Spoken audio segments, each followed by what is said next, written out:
We're back on Grappling Legacy Lounge, episode 22 with Chalo Magana. Yeah. I got a lot Did of. he say that right? He did. He said it perfectly fine. Well, I got a lot of aliases, you know. Yeah. I mean, Aaron calls me Lalo sometimes. Lalo? Lalo. Lalo. Yeah. I don't know. In competition for some reason, just that's what comes out of him. Lalo. And technically, my government name is Gonzalo.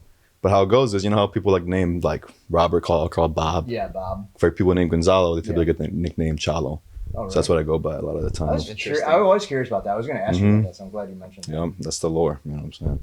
But yeah, I'm happy to be on here, man. I've been looking forward to this. I remember when I first heard about you doing this show. I was like, this is so sick. Yeah. Just like Midwest grappling, you know? It's like it's cool. It's just like what it's all about, you know? I think we actually started it for kind of him. Well, it was kind of both of us. Yeah. It was like you wanted to, because we had the YouTube channel, we just didn't do anything on it, and we're like, we want something new. So Yeah, he was doing like little instructionals when he was Yeah. a lot smaller, right? And then we would always set up the GoPro in the car and record our matter of fact, I just uploaded them to our YouTube channel. Yeah. We recorded a bunch of videos of just talking about grappling and experiences and practice and competitions and what have you. There's the one where I went on a rant about the refs and stuff like that. That's all up on our YouTube channel now. Go blue belt referees, you know? Yeah, blue belt referees. Somebody's got to ref them. Somebody. I mean, it's a shitty job.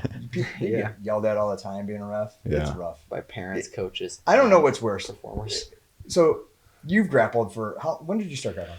In the 7th grade, so it's been like, I don't know, wrestling. Right? Yeah, wrestling. So kind of wrestling and jiu-jitsu, like 12 years, something like that. Have you ever refed like wrestling? Thankfully, no. No, I haven't. I want to, though. But Yeah, you ref wrestling. I don't know, like, being a coach in both, I don't know which one would be worse. I've refed in jiu-jitsu. Yeah. I've never refed in wrestling, but I think it'd probably be worse in wrestling, I feel like. there's more to fuck up. Yeah, because like you have to pay attention more.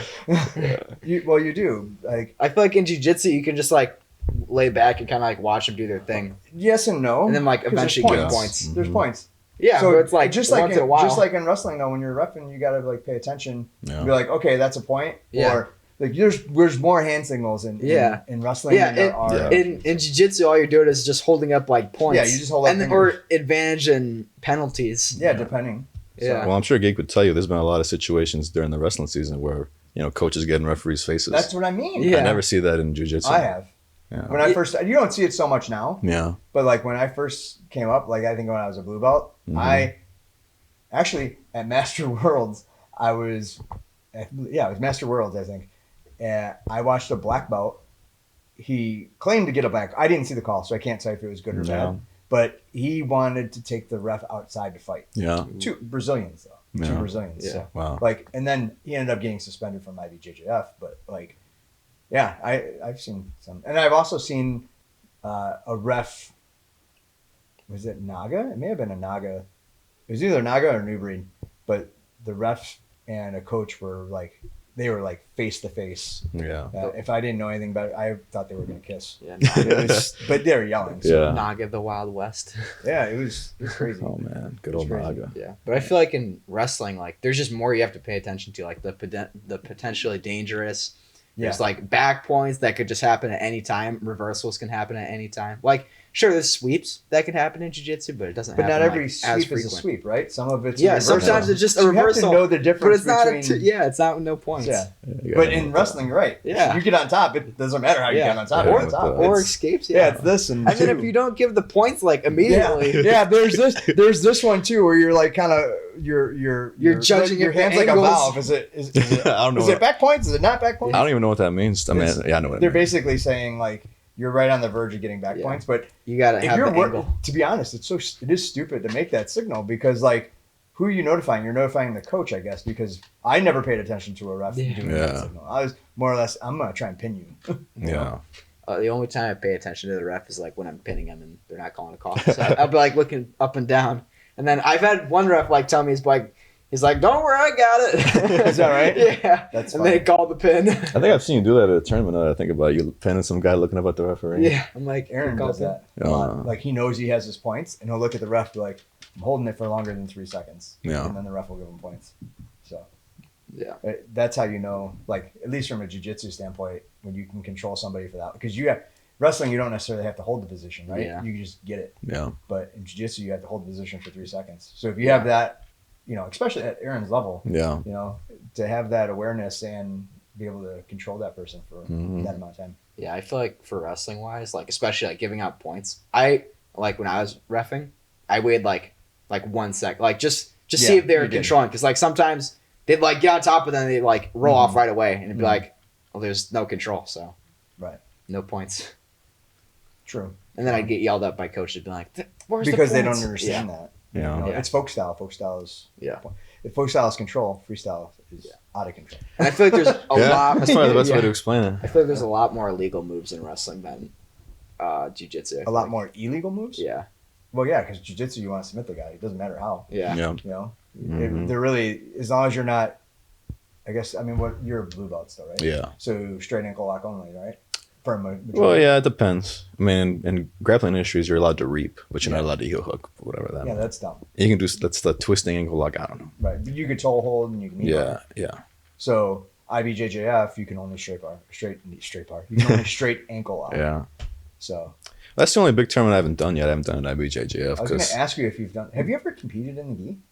No, I haven't actually. Yeah, I never see you in a gi. It's always no gi. So let me advocate for myself here, right? When I started doing jiu-jitsu, a good old UFC gym north of Aurora, I did. First it was actually Jake Bell.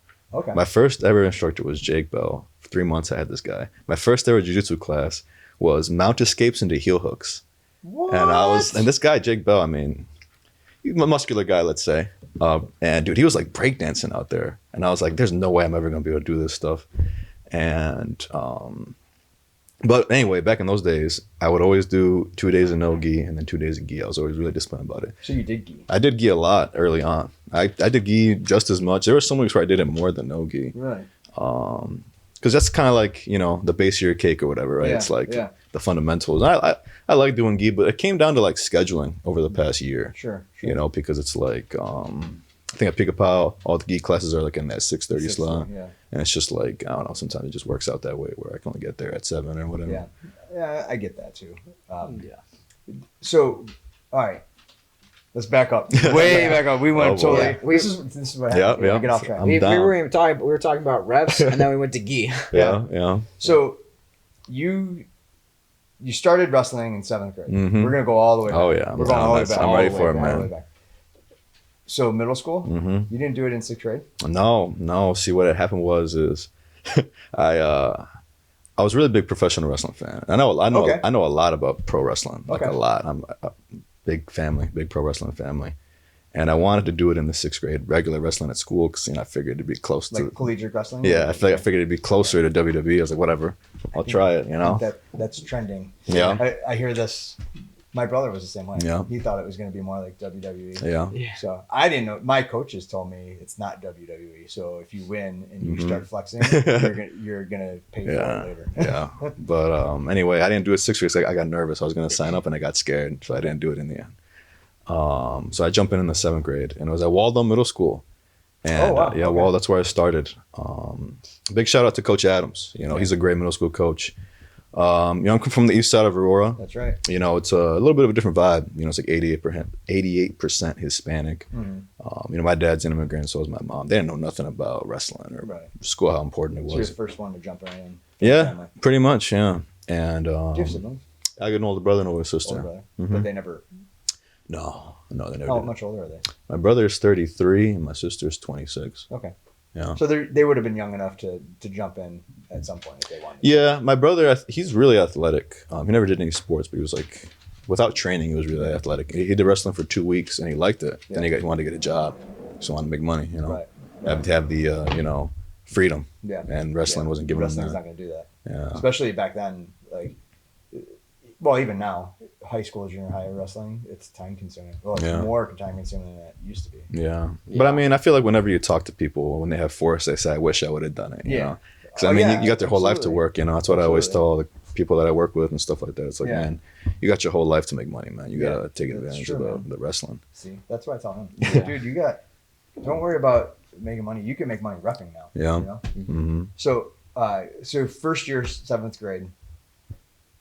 That's kind of funny because my first year was technically 7th grade as well, right? Mm-hmm.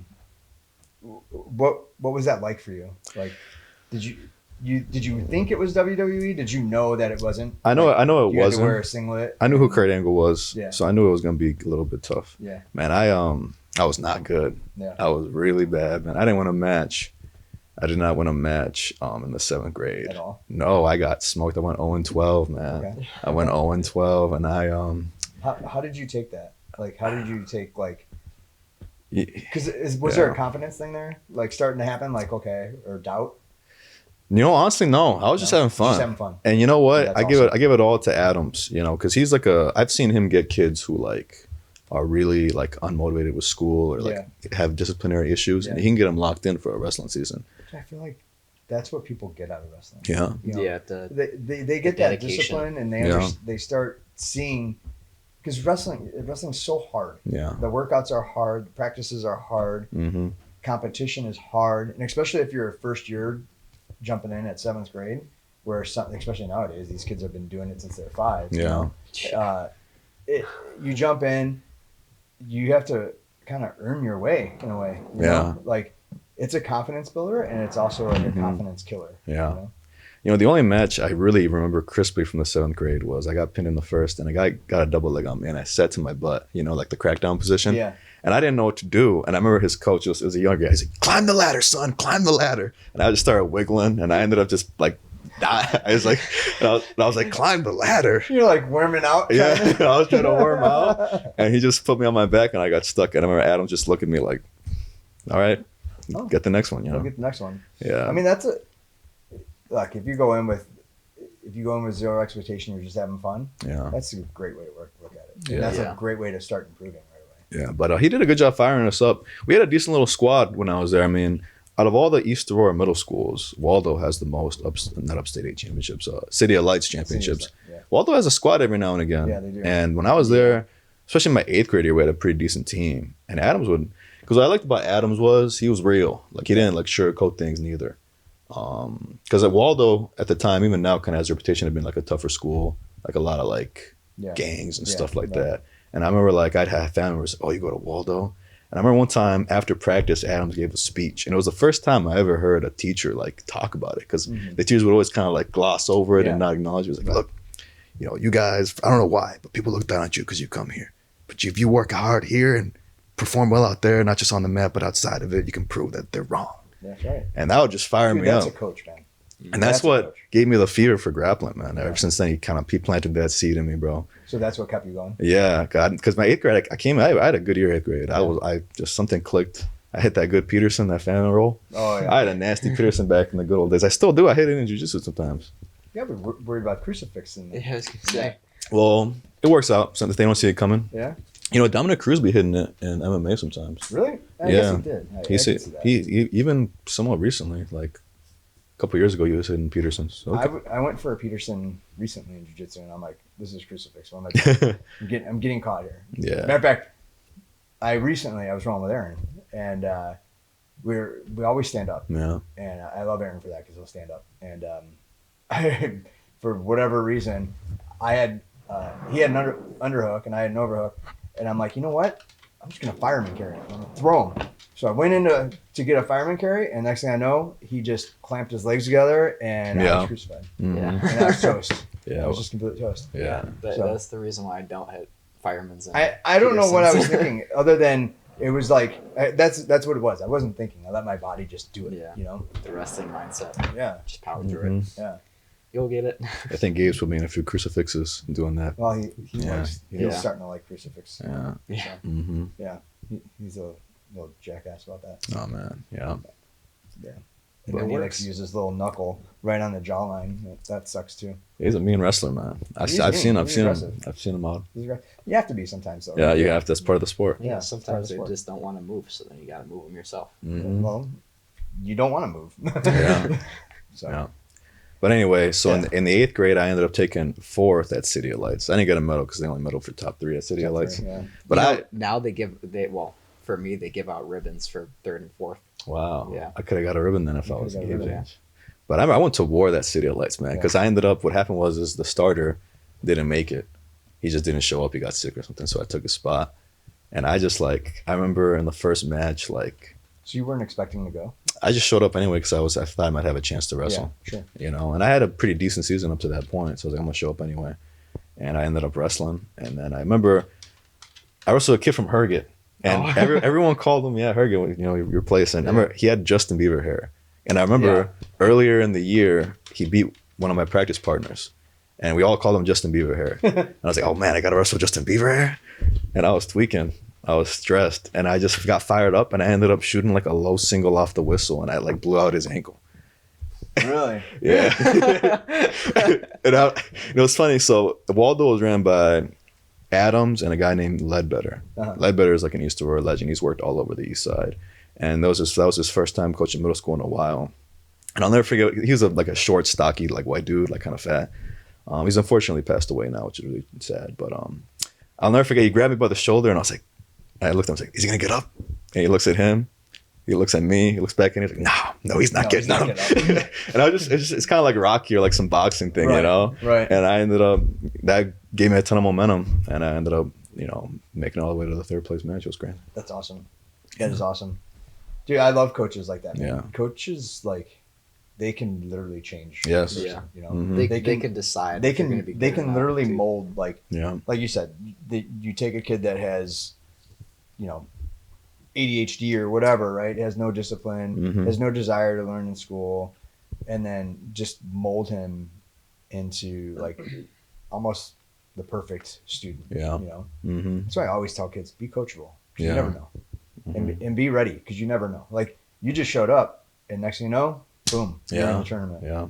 So, and I always tell people for those who don't know, who are listening or wondering what the hell City of Lights is, it's a middle school wrestling tournament for all the middle schools in Aurora, right? Yeah. It's all of them in Aurora? Pretty much, yeah. It's the East and West. Is Wabanzi included in that? No. Right? Yeah, no. Because it's District 129. Yeah. It's all. Well, all it's 129, and then I don't know. 131, baby. 131. Oldest district in Illinois. What in case is you it? didn't know. 131 is the oldest district in Illinois. Is it really? East Aurora is the Why is first it high school. 131 then? I don't make the rules. I just follow them. Just follow them. Yeah. Sometimes rules are made to be broken, though. It's true. Oh, believe me, I know that. But So that was your 8th grade year. yeah. So end of middle school. Mm-hmm. Did you do club at all? No. I the Tomcat Wrestling Club existed, but I just didn't have anyone to take me, and I just didn't really know how to like advocate for myself with my parents. You know. Yeah. Maybe I probably could have figured out a way to get there, but I didn't even know where it was. Right. You know, and maybe I probably could have asked my coaches, but back then I was very like, and even for a long time I was very like to myself. Yeah. And I kind of just wanted to do things my own way. Yeah. Kind of a lot of pride got in the way of that. But no clubs. No. Okay. All right. That's cool. So did you get to do conference then? Because it sounds like were you on the starting line? You weren't on the starting. For Waldo, no. No. Yeah. So you didn't get to do conference there? No. Well, it gets a little confusing because with how it works on the east side, they do City of Lights, and then for Cowherd and Simmons, their season just ends at City of Lights. Oh, really? Yeah. Waldo's the only one that goes. It goes a couple weeks further because Adams wants to go further. Yeah. He doesn't get paid for it. It's not included in his stipend. Again, yeah. Coaching, man. He goes an extra mile. So we did like 2 tournaments after that. One was in DeKalb, and another one was like in Sterling or something like that. Wow, DeKalb. Sterling. Where the hell's Sterling? Maybe not Sterling. Something like that. DeKalb's pretty far too, though. Yeah. Yeah. That's like a 20-minute drive. Well, from Waldo, it was like 40, probably. Yeah. But he was locked in. Rockford. We did Rockford. Holy cow, dude. That's like 2 hours. Unless I'm tweaking. I could be mistaken. It was in that range. Yeah, but it's far. Yeah. It's far. It wasn't like a local. Yeah, no, it wasn't. Wow. No. He was a really intense guy. If you ever meet great. him, something about Adams, he hates to lose, and he's very competitive. So sometimes that's what you need for a good coach. But those tournaments were fun. Yeah. I had a lot of fun at those tournaments. Yeah. So I remember just only getting 2 tournaments in middle school. Yeah, you had a bunch of like team duel or like you had City of Lights and conference. That was it. Yeah. Right. Yeah, and their conference. His conference was always in St. Charles. Yeah. Which I never understood that. Yeah. It was like I always look forward to conference because they had like Batavia and St. Charles, and those were like the 2 better schools. Yeah. Right. And they had like the good clubs too, so it was like all right. Well, middle school politics gets confusing, man, because we don't do the IEHSA or whatever, which is like the middle school tournament. Yeah, it's because of the we club. Didn't do that one either. Because then something like they can't do IKWF because it's either IESA or IK.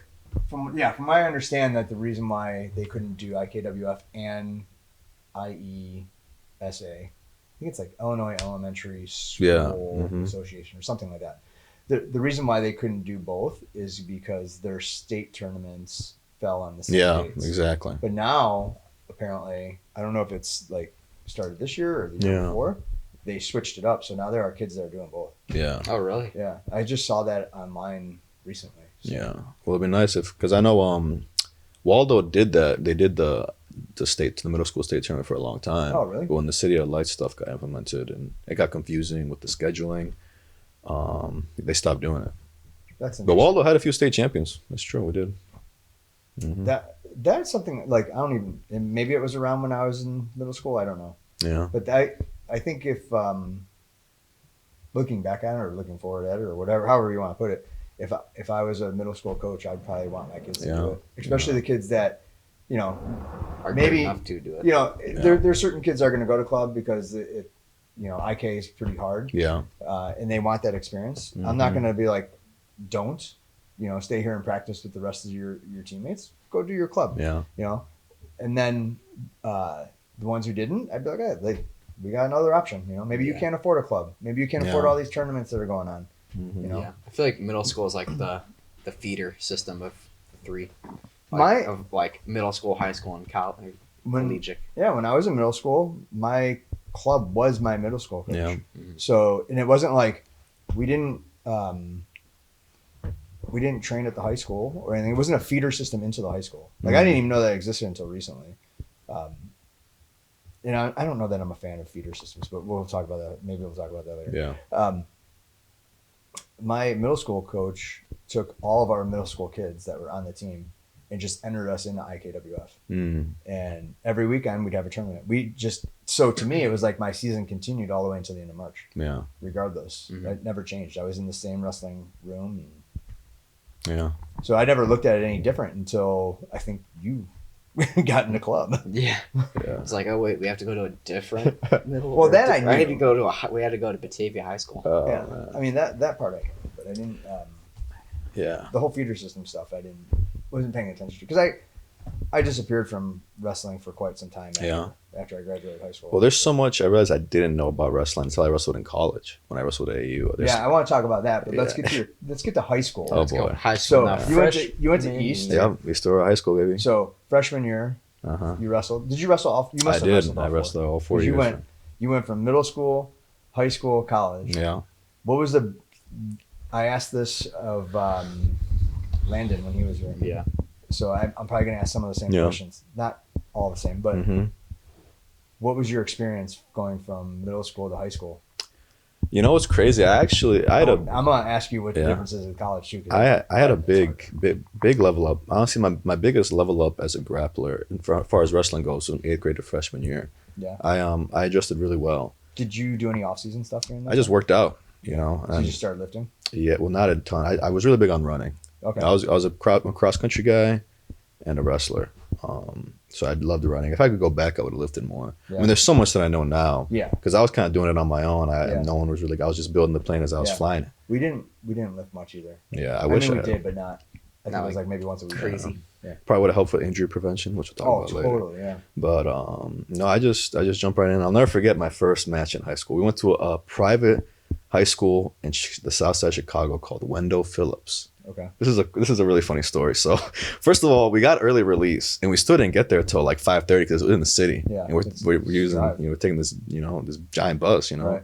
and we get in there, and it was kind of like walking down the stairs here to weigh in. Yeah. We had to go into the basement. It was dusty. It was dirty. And it was filthy. And I was like, where are we right now? I was like, what did I get myself into? And then we weigh in, and maybe this is a Mandela effect, but I swear we used like an old scale, like one of those like balance. Dude, that's what I used every time. Well, that was the only time I ever used it. That's how old. I'm dating myself. That's how old I am. When you go to the doctor's office, you get on the scale and they move the little weights and stuff. Mm-hmm. Every scale I weighed in on was that. Yeah. We didn't have digital scales back then. Yeah. So we get to the place where we're going to wrestle. It's a small gym. The funny thing is, I'm thinking today, I wasn't thinking today. I'm still in the mindset of every time he weighs in, he's using one of those scales. Well, they have like a bulky scale. So for you to say that it's not, it's like usually digital ones, like the IBJJF scales, I'm assuming, right? Yeah. But I was flabbergasted. I was like, what is going on here? What is this? And then pulled it out from the dust. Yeah, I was They're like, probably let me ask you, Gabe. If you go to a high school and you have to go into a basement to weigh in, and you're on an old timey scale, how would you react? Yeah, I'd be kind of shocked. Yeah, you'd be kind of shocked. I mean, I'd be like, what the hell is this? Yeah. Yeah, how does this work? How do you even read it? It's like reading the clock with the hands still, right? Yeah. No, I know how to you use don't. this. Yeah. But so we get into this gym. It's a small gym. I mean, there's barely enough space for the full mat. And the only time there's so many firsts for this. First and only time it ever happened.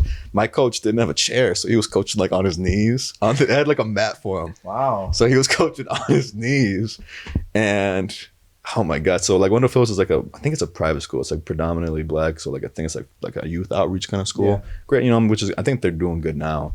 But their coach was like really aggressive and angry. He was a really angry guy, and I was the first match of the day, and I was so nervous.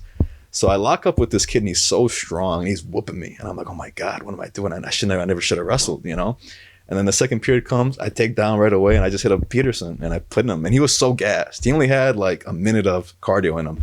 The second period, he was so tired, like he was huffing, like he had just ran a Was he like a big muscular guy? Oh yeah. I find that big muscular guys, their cardio is Yeah. like, I mean, they're strong. Yeah, he So was they really have like strong, zero fat. Yeah, And but then- they'll gas themselves out. because I think they have to carry around all that muscle. Yeah. You know? Well, he was a little bit. We were both freshmen, so he was a little bit pudgier too. But I was pudgy too, so it balanced out. But I hit that fan round, and his coach was so mad. And there were so many crazy things that happened that day. It was the only time I've ever seen one of his guys was gassing out, and he got upset, and he threw in the white towel to forfeit for him. No, he didn't. Only time I've ever seen The that. coach did that? Yeah, the coach did. He's like, "You're done. You're done." He throws in a white towel. Stop the match, ref. Stop the match. Wow. My jaw's hitting the floor. That's why I was saying. Dude, Wendell Phillips is I don't think I've ever seen the that. only time I've ever seen that. And the kid started puking on the side of the mat. It was crazy. Well, I've seen people puke. But it was many like, times. so like he pukes and then he throws in. He's like, "It's because you're not working hard enough." And he was just so angry. Very intense. Yeah, and that was my first ever high school duel. Wendell Phillips. We never went back. They came to us, and they made us late because they're coming from the city. I don't know. Yeah, right. I don't know. That's always the case. You Yeah, probably made them late. yeah, Think about it. yeah, exactly. I don't know why they set up that duel. It didn't make any sense. Wow. I think the AD at the time just wanted to get us a ton of matches, Well, and yeah, I could see that. but sending us over there was not a good. I mean, nowadays they go pretty far. Yeah. Yeah. No. So But long story short, freshman year was a lot of fun. I took fifth at conference that year. I didn't have a ton, to be honest with you. If you look at I what did you weigh? was 182. 182. Yeah, Freshman What are you year. now? freshman year. Right now I'm 170. Damn. So here's something crazy about my story. I competed in almost half the weight classes in high school. 152 at the time. It was 152, 160, 170, 182, and 190. I competed in all those weight classes. Wow. Yeah. Wow. And you're like, what'd you say? 170? Right now, yeah.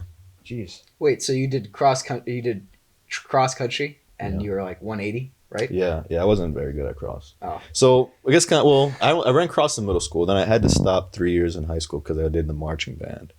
And if I can go back, I'd probably quit marching band because my sister was really big on it. That's a lot of time consuming. Yeah, well, it's just, I mean, it's a long story, the way it was ran That's there. probably more time consuming than Wrestling. Yeah, so I, practice like every day. Yeah, I think I would have rather have done cross over band.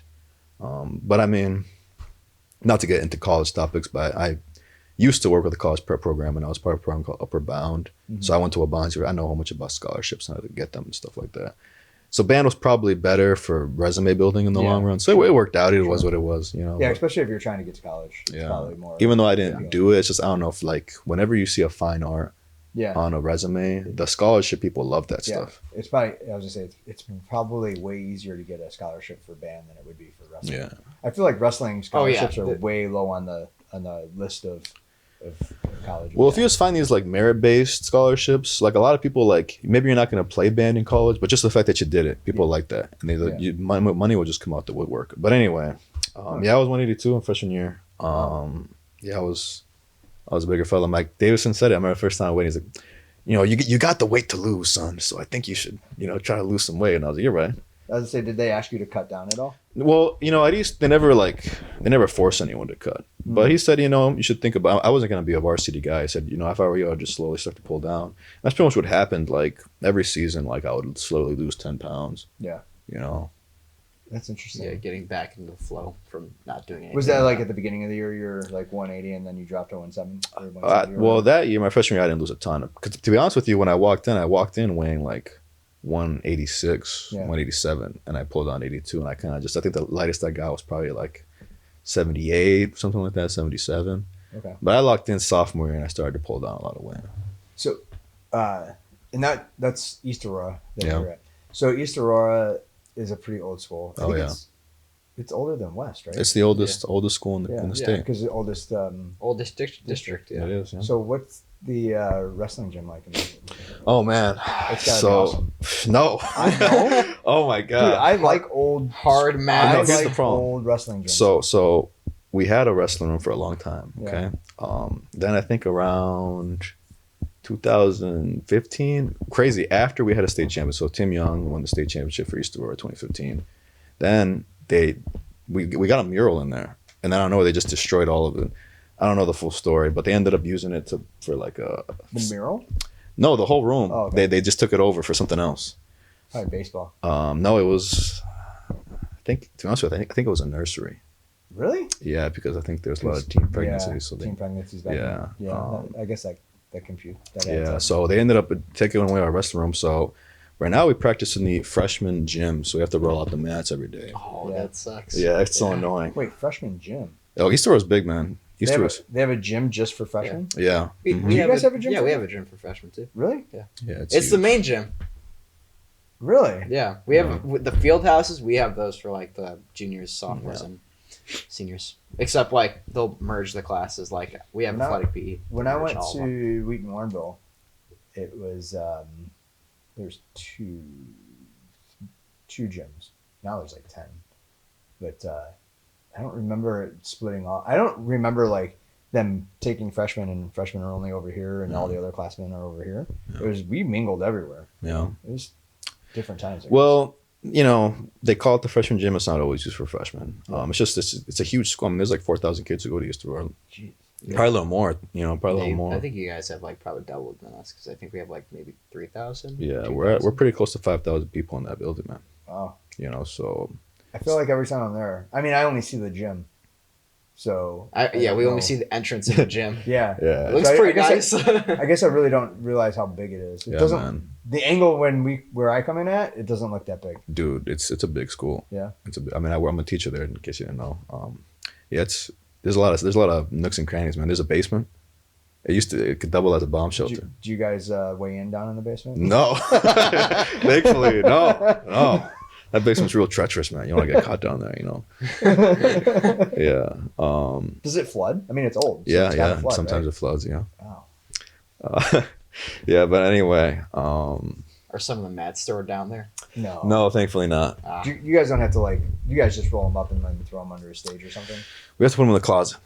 We got to put them in a closet that's to the right of the gym. But they're newer mats. They're not like the 20-foot long roll. No, they're a Right. 20-foot long roll. We have a mat. We have a mat that's like 25 years old, man. Do you really? We got a mat. Oh my god! I remember what the head coach, a guy named Davison. He cracked a joke because there's a mat that we have that's really hard, Yeah. and he's like, "Man, that mat was here before I started," and he's been coaching at Hayes for 18 years. Wow. And that crazy. mat's that's an old mat. I'm surprised it does roll up and not crack. Crumble. Well, I'm laughing because he always talks about like those old mats. You can't Yeah. store them like Yeah. anywhere because of the weather. Right.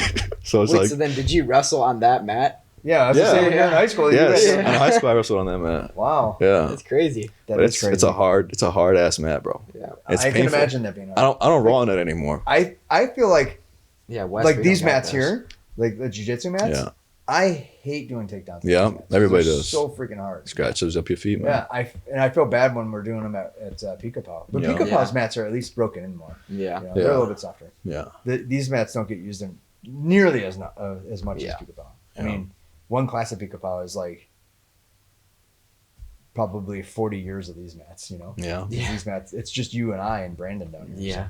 Mhm. And the eventually like call someone over to drill. Yeah, once in a while. Right. Yeah.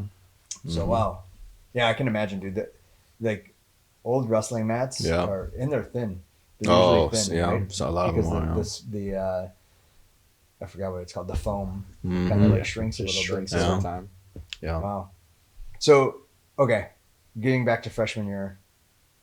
How did you do conference in freshman year? I did freshman conference. Yeah. And I took fifth, and that was crazy because I ended up having a kind of a rivalry with a West Aurora kid. Oh, shoot. I forgot what his name was, but first time we wrestled at West. We go to war, And I had him in a cradle for like a minute, but I couldn't pin him. I just couldn't pin him. He was just fighting. He ended up beating me 10-7. And I was devastated. I was so tired, but he was tired too. And I remember going into freshman conference. I knew I had a decent chance to do all right, but I kind of told myself, let me just get an easy match to start with. Because something that happens with me, even now as an adult, I'll always get like a rough seeding where I'll run into someone real good, real quick. Yeah. And I was like, let me just get an easy match. And I drew him first. And I was like, no! And me and this guy, man, we went to war again. And it went all the way to double overtime. And I beat him. That's awesome. And I almost puked afterwards. And I go up to where I'm sitting. He's sitting close by. He's like, how long have you been wrestling? And I was like, at that point, I was like 3 years. And he's like, okay. And he sits down. And that was a cool moment. We never wrestled again, so we never got the rubber match. Did you ever talk to him after that? No, I didn't. So the last thing he asked you was like, how many years you wrestled? And he's like, okay. And then he walks away? Yeah. Yeah, he's probably been wrestling since like a kid. I don't know. Just asking that. I feel like it's like wow. The only people who ask me that are like people who like wrestle like during like club and like forever. Right. Yeah. Right. Like no new wrestler unless they're like a new wrestler. Yeah. Well, now that I think about it, I did see him my senior year, but he stopped wrestling, and his girlfriend was getting a scholarship, and it was on a scholarship that I was getting too. So he was just there at the ceremony thing. Oh, really? Yeah, and we briefly spoke. Where do you guys do? You do your graduation at East? Well, no, we did it at NIU. Yeah, that's where I've been told that West does it there too. Yeah, just too many damn kids, man. I didn't even know that was a thing. Just coming out the walls, these kids, you know. Yeah, I'm surprised they don't do it at AU. I would think AU could accommodate that. That's a good point, but you know, I graduated from AU, and I don't think there's enough space. Really? Yeah, it doesn't look to be there much space. Like where would they do it? Because we graduated in the quad, and it's pretty much the same size as the East Aurora football field. Okay. So I don't think it'd be possible. Yeah. But then I after I beat him, I ran into the number 1 seed, and he cradled me in like 50 seconds. It was brutal. So you went from hard to harder. Yeah, and then I ended up locking in, and I just won every match after that. Did that guy have a bye? Yeah, I think so. So he's like all fresh. Meanwhile, you're like, yeah, dude, I was so tired. You're tired because of double overtime. And I'll never forget, I was so gassed out. And back in those days, track wasn't really as pronounced as it is now. So they would call everything off the microphone. Yeah. And I was sitting there, and for some reason, did they have track back then? They did. Track's old, and they got to update that thing. It's been there for a while. I'm telling you, when I did it, they put paper on the wall. Yeah. Well, they were still. It wasn't. Track was predominantly for club scenes, I think.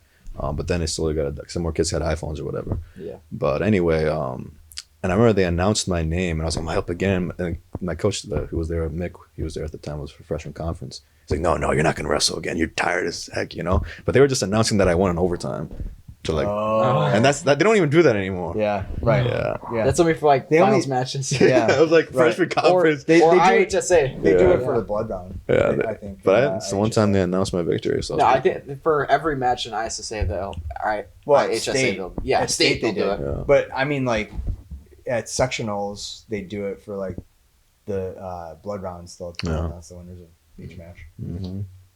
Yeah, they should announce the losers, and loser Gabe. That's messed up. That's messed up. Moving to Gil. Yeah. 15 tech ball. Yeah, tech ball. Gosh darn it. There you go. But yeah, freshman year was fun. I didn't wrestle any club after that or anything like that. But no. Did you ever do freestyle? Never did freestyle. No. I never did freestyle either. I don't know why. Like it wasn't presented to me, I guess, but brought up. Yeah. Yeah, it's just like the culture thing, you know, legacy. Yeah. Like you gotta have, you know, it's one of those things. It's hard to just fall into that. Yeah. It really is. Right. You know. Like most of my friends wrestled too, so they did it, and apparently they did it with people that are coaching now, like one of his coaches. Yeah. They did it with him. Yeah. It's so funny, small communities, you know. Mm-hmm. So, yeah, I kind of wish I would have done it, just because I don't know. I do like folk style better than freestyle. Yeah. There's more control in folk style. Yeah. And freestyle, like I said, is kind of like chaos. Yeah. It's only fun if you can get to your stuff first. A lot of my college teammates like freestyle better. The girls and the boys. I would see girls liking freestyle more. Yeah. Well, they do it in college. They do it in college. Yeah. I actually think girls should do it in high school. If they're going to do it in college. It's a logistical issue, man. That's what it comes down to. I know. I was talking to Matt Collum about it, and he's like, "There's not enough refs that know enough about." And coaches too. Yeah, there's not enough refs or coaches that know enough about. It would just gatekeep people out of the sport, you know, because. Is that what you think it is? Is gatekeeping it? Well, if it were to come to high school, it would definitely gatekeep it. Yeah. Because, I mean, at that point, there'd only be a small handful of places that could really do it. Maybe in a couple years. I mean, wrestling's wrestling for me at the end of the day. Yeah. I got a lot of thoughts and opinions about it. I'd love to hear them. My big thing, I like it. It's a cool sport. The only thing that annoys me is when people say that freestyle is like way more entertaining and it would grow the sport due to it being more entertaining. All right, so I'm going to ask you this because I was going to ask this anyway.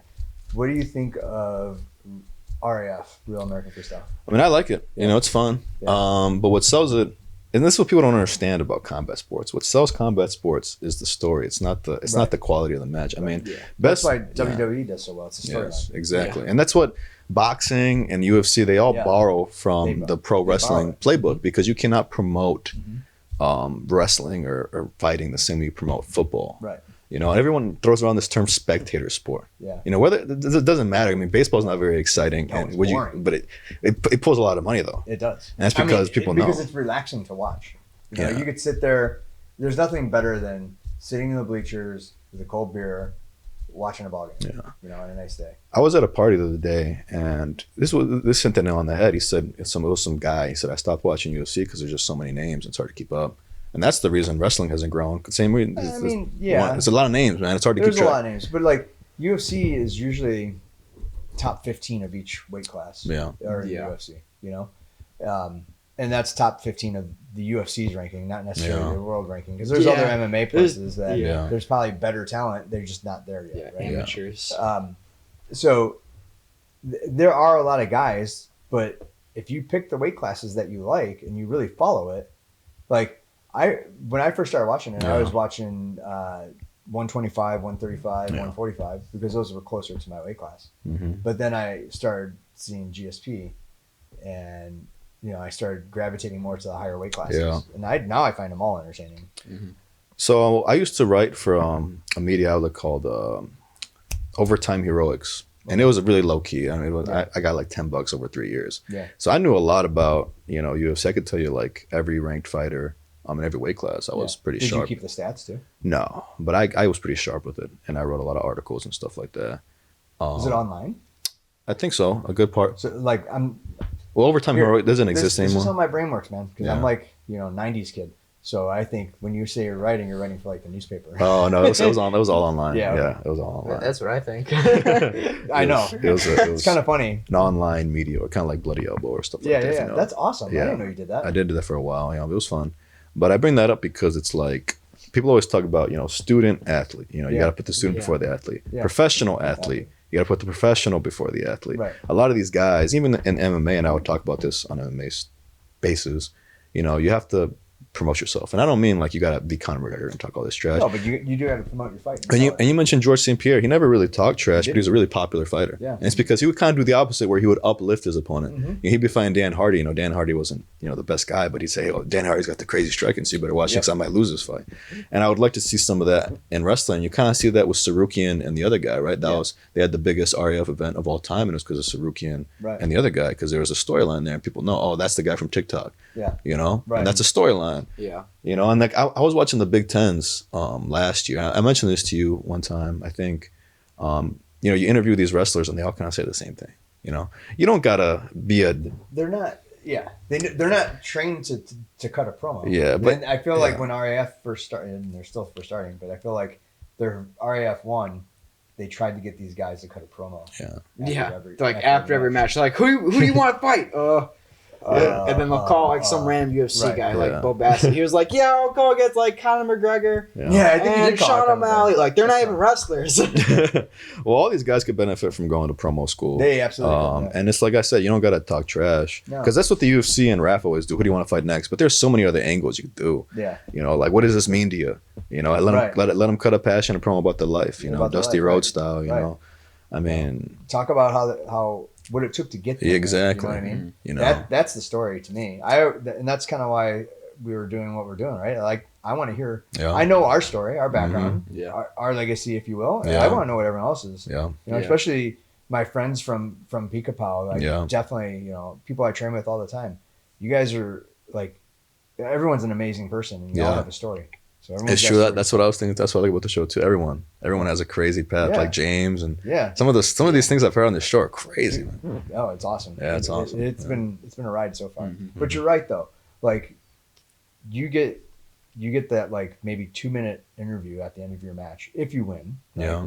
you never interview the loser, which is terrible. No. Why not interview the loser? Yeah, Yeah. loser's just sitting there like At least watching it. backstage. like At least "Who watched that?" backstage, give them some time to soak a little bit, and then I mean, they could probably cut a better promo just Yeah. getting, using that anger. Mhm. Every time you lose, you get mad, right? Yeah. Be like, Like a yeah, passion. I want a rematch, and I'm just gonna murder him. Yeah, Yeah. right. Or what could you have done differently? Do you feel that blah blah blah? Yeah, man. Gotta go to promo school. Yeah, yeah. Yeah. I had I had a cousin who was in pro wrestling for like 2 years. He wrestled for Chicago style wrestling, Okay. and it was pretty cool, man. And I know a decent amount about it. Jordan from our gym. Yeah. She was doing pro wrestling now. Really, that's sick, dude. Yeah, she just had a match against Shayna Baszler. Wow, is Yeah. that's pretty cool, Yeah, dude. that's why Yeah. Shayna was. Yeah, I was wondering. That's pretty sick. Yeah, that was pretty cool.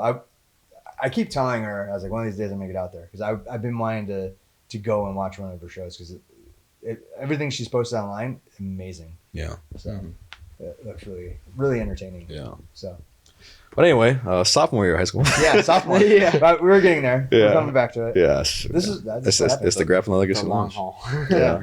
So sophomore year. So- Actually, before we go there, did you do did like the Fresh Soft State series at all? I did it my sophomore year. I didn't do it my You freshman didn't year. do One of my big regrets. Yeah. I wish I had done it because I was riding a lot of momentum at the end of my freshman year, and I just didn't want to ask my parents for money. Yeah. You know? Yeah, because it's like $25-$30. So. Yeah. Well, I think Is it for- regionals Is it for each? regionals one? That's is crazy. regionals is $60 and then sectionals is $30. Yeah. I feel like you should only have to pay for regionals. Yeah. Because then if you qualify for sectionals, then But then you have to pay for state too. You had to pay when you got $25, down state yeah. too. yeah. And not to mention, it's so far for us. You had to go to a hotel, Yeah. food, gas to get there. Yeah. Because it's expensive. And all this to get like possibly a medal Yeah, and a bracket. and a bracket. But as a side note, I was But- there for Gabe's whole run. It was sick. That yeah, fresh his, stuff. his run was pretty impressive. Yeah. I'm not gonna lie. I thought that was. That- I was. It took me. That was gonna like Took me a not couple in days to place. figure that one out. So yeah.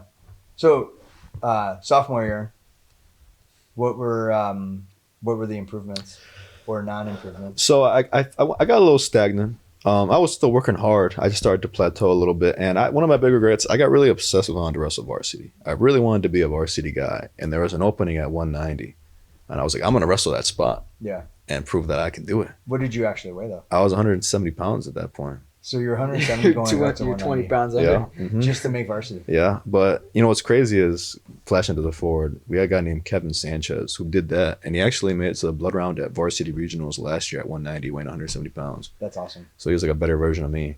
But anyway, yeah. And so I wrestled a lot of varsity matches at 190 and a couple of JV at 70. And I think that's probably why I didn't grow a ton that year, Yeah, because I was just getting you're getting thrown around. yeah. And I had some moments. You're giving up like what 20 pounds? Yeah, I got beat up a few times. Yeah. Especially at some of the varsity Dude, tournaments. at 190, like Yeah, you're going against 190 like is where probably juniors and seniors. Yeah, And those are grown men. Yeah. You know what I mean? Yeah, there's definitely a lot of grown men at 190. That's Yeah. like 17, 18-year-old yeah. men. If I could go back, I would have just maybe done a couple matches, but not as many as I did, because Yeah. most of my season was at 190. So even if you, so were you varsity then? At 190? I was technically, yes, I was the varsity because I was the only guy we had. You know, Okay, all right. I was gonna say if you weren't getting that varsity spot and you're still doing it at 190, what the hell are you doing? Go back down. I was the only guy they had, and the coach admired my tenacity. Of course. Yeah, but it was my call at the end of the day. If I could go back, I probably wouldn't have done that because, like I said, I didn't get as many matches. Maybe I could have against people my size. But like I said, I did end up doing The fresh off. at 170, and I ended up going 0-2. It was kind of sad because I ran into like the number one seeder, a kid who was really good from St. Charles East. Yeah. Well, St. Charles is Yeah. always Yeah. And then the second Just- match, Just walk into St. Charles Yeah. and you'll see their regional and sectional Yeah. plaques. Yeah, Mhm. their whole their wall. Hallway of greatness. and let me just say for the record, the Upstate 8 was pretty tough back then. It's reasonably tough now, but it was a lot tougher back then. Yeah. Right now, it's West Aurora bullies everybody. Yeah. But back in the good old days, think about this. Do they bully everybody in all the sports or just wrestling? Like just wrestling. Football, we're not too great in. So one of the challenges that West Aurora finds is they've had a hard time finding a home, and I'm sure Gabe knows this because they were in the SPC for a long time. They got football got smoked in the SPC. Yeah, that's why we moved down. Yeah, but then they come to the Upstate A, and they dominate the Upstate 8 in football, but when they go to regionals, they get smoked in the postseason, right? That seems to add up. But if you look at some of the other sports, it's a little more evened out. I did my student teaching at West Aurora High School, so I know West Aurora actually has a very pronounced basketball culture. But over the past few years, it's been kind of hit or miss. Yeah, I just saw today that East and West are going to go at it in basketball. Yeah, I did see that today. Yeah, I think I saw it today. It's a lot of history there, man. Yeah. But we kind of got screwed, I think, in this regional, at regionals because we went against like the number one team, like the state, and I think they were like for basketball. But I think they were like ranked in the country. It was that happens. Super Did basketball unfair. Already have their regional sectional? Oh, they definitely. Yeah. I think their season's done. Why are they going against each other now in basketball? Do you know? Could be a legacy game just for fun. Yeah. Okay. Rivalry game. That's what it said. It says it's a rivalry. Yeah. Who's the better Aurora? Yeah. Who's the better Aurora? Well, East Aurora had a decent team this year. But anyway, the Upstate had Batavia, St. Charles East, Glenbard East, which they still have Glenbard East, but specifically Batavia and St. Charles plus West Aurora. Yeah, it made it a lot more challenging. Yeah, that seemed a lot better. Yeah, that was the Upstate 8 was popping for a little bit. Yeah. And back in those days, St. Charles East was what West Aurora was doing now. St. Charles East was smoking. Even West Aurora couldn't stand up to St. Charles East back in those days. Yeah. Well, maybe they could now. And that's who I was wrestling against. I think we lost them by like a point. Yeah, and West's good. I mean, West when they beat the OPRF last year, that was crazy. Yeah. West has a squad. Man. They do. They're pretty good. Yeah. They are pretty good. Yeah. But I mean, you guys on the girls' side, you guys throw a lot of numbers. Yeah, I mean, our girls' team is dog tough, man. I was telling someone recently about the girls that are in middle school that end up going to East were always good. Yeah. You know, even at the City of Lights tournaments that I saw them at, and all the duels that I saw them against with Herget, I always felt like the girls that were going to go to East were just killers, you know. And I can't. So I'm not surprised that East is. That just popped out of nowhere after COVID. The girls just locked in. It's a long conversation because, and I tell the boys this. It's like, look, you know, you guys are competing against legacy. You know, a lot of these boys are first generation. Mm-hmm. They barely started wrestling in middle school, and they're competing against people who've been wrestling, all their lives. With girls wrestling, it's kind of like a mad dash, just like the Wild West, because there aren't that many girls who wrestle in Saber 5, you know. So it's kind of like, unless they're Candy Birds. Yeah, so it's a little bit more even. Was beating the boys. Yeah, she was killing boys at folk style too. Yeah, so she wasn't doing Germans then. No, I mean our boys scrap. You know, our boys go out there and scrap, but our girls team was definitely. I mean, we got to be like in the top 15 of the state. Yeah, I mean, because we beat Logpor, we beat Manuka, we beat a lot of good teams in tournament. The only teams that beat us really were Lincoln Way and Homer Flossmoor before regionals. And our regionals was ridiculous. You were there. There was 30 teams. Dude, that was crazy. That doesn't make any sense. And then I'm sure you've seen that. I forgot who posted it, but like the Schaumburg sectional had 700 people in it. Dude, seriously. Like the regional and sectional that you guys were in, not even fair. If we were in any other. I mean, the regional isn't fair. The only unfair part is that Marmion's in the regional. But like the sectional is unfair. Yeah. It's I mean, crazy. For East Aurora, for boys and girls, the regionals and sectionals is brutal. Yeah. Yeah, I mean, it's crazy. Yeah. But I want to get to, because you're coaching. Yeah. At East. Mm-hmm. I want to understand not how that came about, because I know you're teaching there, but like, how is that adjustment you're going from, and not to mention, at what point, when you started jiu-jitsu, because I want to talk about that too, were you in college still? Yeah. Yeah? Yeah. So we're going to jump around a little bit. As far as coaching goes, it wasn't a super duper hard transition. I'm still developing my feet in the coaching world. But I remember the year after I graduated, I did volunteer coaching a little bit. And then, you know, this is my second year technically as like a paid coach. Mm-hmm. it's just a lot of like, you know, finding your space, because we have a lot of coaches, you know, because we have 90 kids in total, you know. That's a lot. It's 40 girls and 60 boys or something like that. So do you guys don't have like a dedicated coach for the girls? On paper we do, and we just end up where the kids pull us. You know what I mean? Like my role predominantly was to work with a lot of the lower level, like freshmen and sophomore, boys and girls. Right. You know, and then every now and then I'd be pulled to wrestle one of our varsity guys who needs a partner, you know. That's the benefit of having the younger guys. Right. Because especially we had a few guys known that there weren't a ton of people who could challenge them. Mm-hmm. So I was wrestling with some of the guys, you know, just getting rounds, you know, with people in general. Right. You know. Right. But just confidence is the big thing. That at first I wasn't very confident in myself, just with my voice and what I believed in and what I wanted to teach. And I was like, you're making the right call. Yeah, like, am I doing this right? Yeah. Do I want to go up, down? Sitting in the chair, that's sometimes like... I can't sit in a chair. Because sometimes you get like... No, you're always standing. You get like lost. And sometimes you turn into a spectator. You're like, no, don't do that. And that's not good coaching. That's not good coaching. You know, so I had to figure that out, you know. Yeah, that's tough. And then knowing your athlete, like you said, top bomb, is huge. Mm-hmm. And I mean, you and I have had conversations how coaching a girl... coaching a boy is completely different. Yeah. Like boys you would send down all the time, but you gave me the advice. Yeah. Don't send them down, put them on top. Yeah. They like to be on top. Yeah. And they work better on top. They just run a power half and they cradle. They cradle. You know, and it's crazy. Mm-hmm. Like when we were at state IHSA. No, it was fresh off. Yeah. IWCOA. IWCOA for girls. And I was coaching Izzy, and you walk by, don't put her down. Yeah. Let her go on top. Okay, go top. And then she cradled her. I'm like, how did you know? Yeah. So. Well, she's gotten a lot better, man.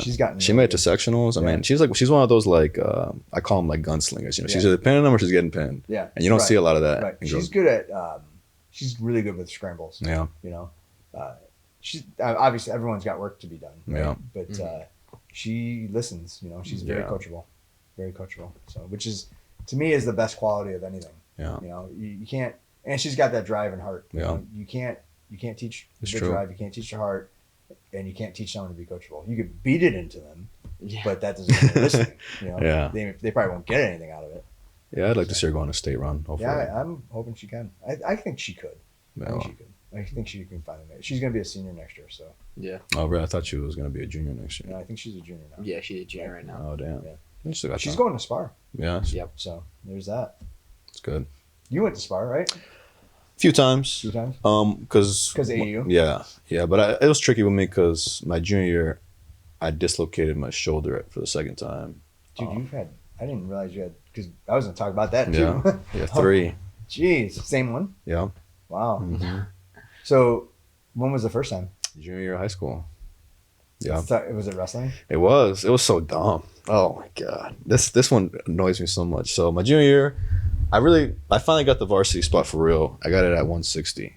So I was. Did you keep going down in weight? I made all the way down to 160, and I got the varsity spot. Is that because you're working out more? Yeah, I was running a lot. Eating better? Yep. Mm-hmm. Actually, I didn't drink soda from like halfway through my freshman year all the way until my senior year high school. I didn't drink soda. That's was water and milk. That was it. That's a good way to go. Water and milk, man. But anyway, I got the spot, and I was getting beat up a little bit, and I was kind of disheartened. That's when it started to hit me that like, oh, my sophomore year, I didn't make the right calls. And I was getting beat up. I was like 0-8. I had some close matches, but I was getting beat up, and I think it was like December. We were doing funny enough fat man rolls in Peterson's. Oh boy! And I was having a lot of fun with it. And Peterson's. I probably fell on the shoulder like 20 times, and it was like whatever, you know. We were drilling it from all sorts of spots. Then we go live, and someone hits it on me, and when I hit, my shoulder pops out. And I'm the only guy. I don't know anyone else who's dislocated a shoulder off a fat man roll. I don't even know how you do that. I don't know either. Other than, I mean, if you're doing a Peterson, you're hooking the leg, right? So maybe so the hook and like right? Just like I'm thinking like you're hooking the leg, so maybe you just hooked it and rolled. Well, so I was the one getting rolled. Oh, you were the one getting rolled. Yes. So you weren't even doing the Peterson. Yeah, I wasn't the one. I got rolled. Did they hook your arm, or did they hook your arm? Was it the arm? What? So what happened was I was here and I just fell, and when I fell, I think it's because we drilled it like that. I think it just got loose. Yeah. And it slipped out. Did you have a torn labrum? I didn't even get an MRI. What happened is the trainer came in, put it back in I was out for about 5 minutes. Yeah.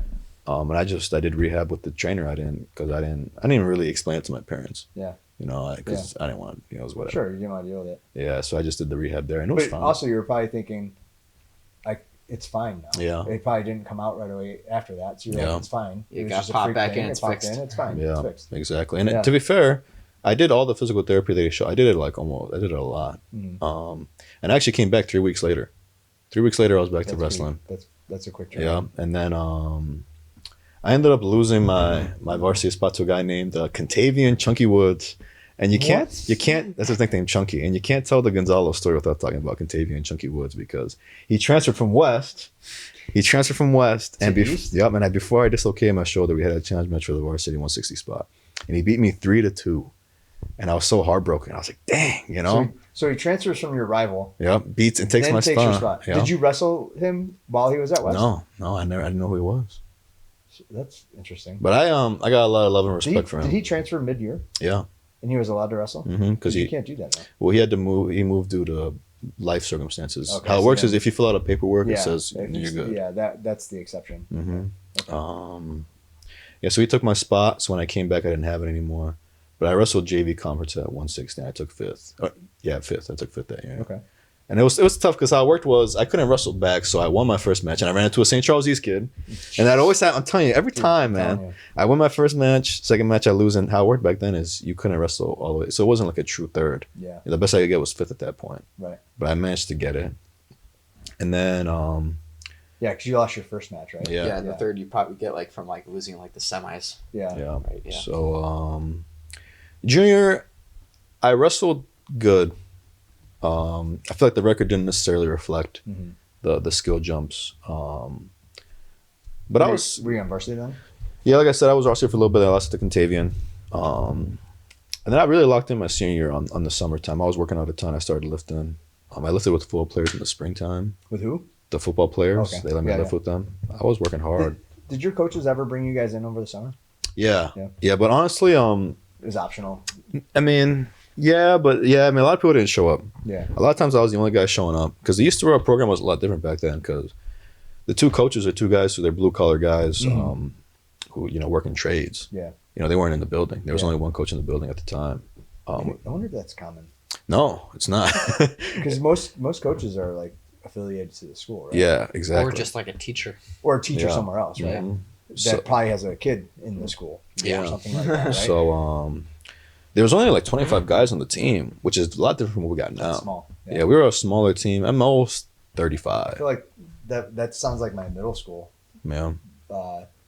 Like we had enough for a JV and a varsity in middle school.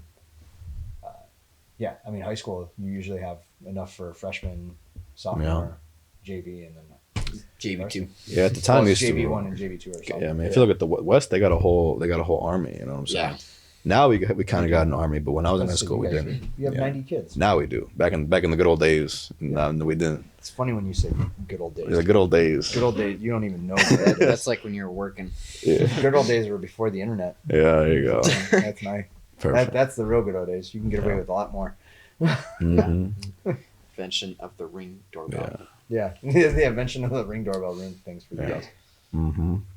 But my if you look at the way I wrestled back then, my neutral game was very bad. I was really bad on my feet, but I was always known as being like a mat wrestler. Yeah. I was really tough on top. I learned how to throw legs pretty early on, so I was pretty good at throwing legs. Were you a leg rider? Yeah. Really? And I was pretty good on bottom. I had a lot of tricks, not just Fatman, Rose, and Peterson. I had a lot of stuff on bottom. Did you hit a lot of switches?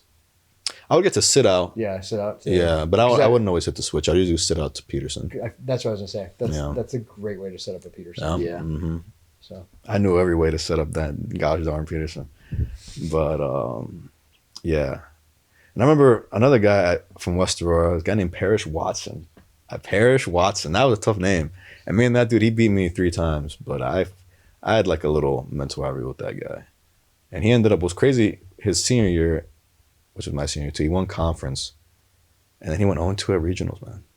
wow. That was heartbreaking. I don't know what was wrong with him. West Aurora had bad luck that year, man. 2019, Maybe you can ask Plata about it. I mean, they had some big 170 guy. He was like 6. Plata was probably in school then, right? I think he was coaching at the time. Maybe Was he coaching? Oh, 2019. Yeah. He was coaching. Yeah, and they had a tall 170 kid, tall, and he was like ranked in the state, and he ended up tearing his ACL the week before regionals. Doesn't that suck? That sucks. What I've heard is that we had like a lower weight guy, like 120, 126 or something like that. But he was like undefeated throughout the whole season. He was like ranked like number 2 or number 1. And he was just cutting like the whole season. Yeah. And when it came to regionals, he blew weight. I know I was there for them. Yeah, I think his last name was like Weiland, right? Yeah. Yeah. Dude, that's tough. Weiler was cutting a ton of weight. Yeah. Like 20 pounds, it sounds like. So, like, that's tough, man. You got to maintain that for a long time. Well, the cool thing, because, when I went to state, I could, you have to weigh in. There's a scale right in the tunnel. Yeah. So I'd go and weigh in, and I'd always, like, look over at, like, the other person right next to me.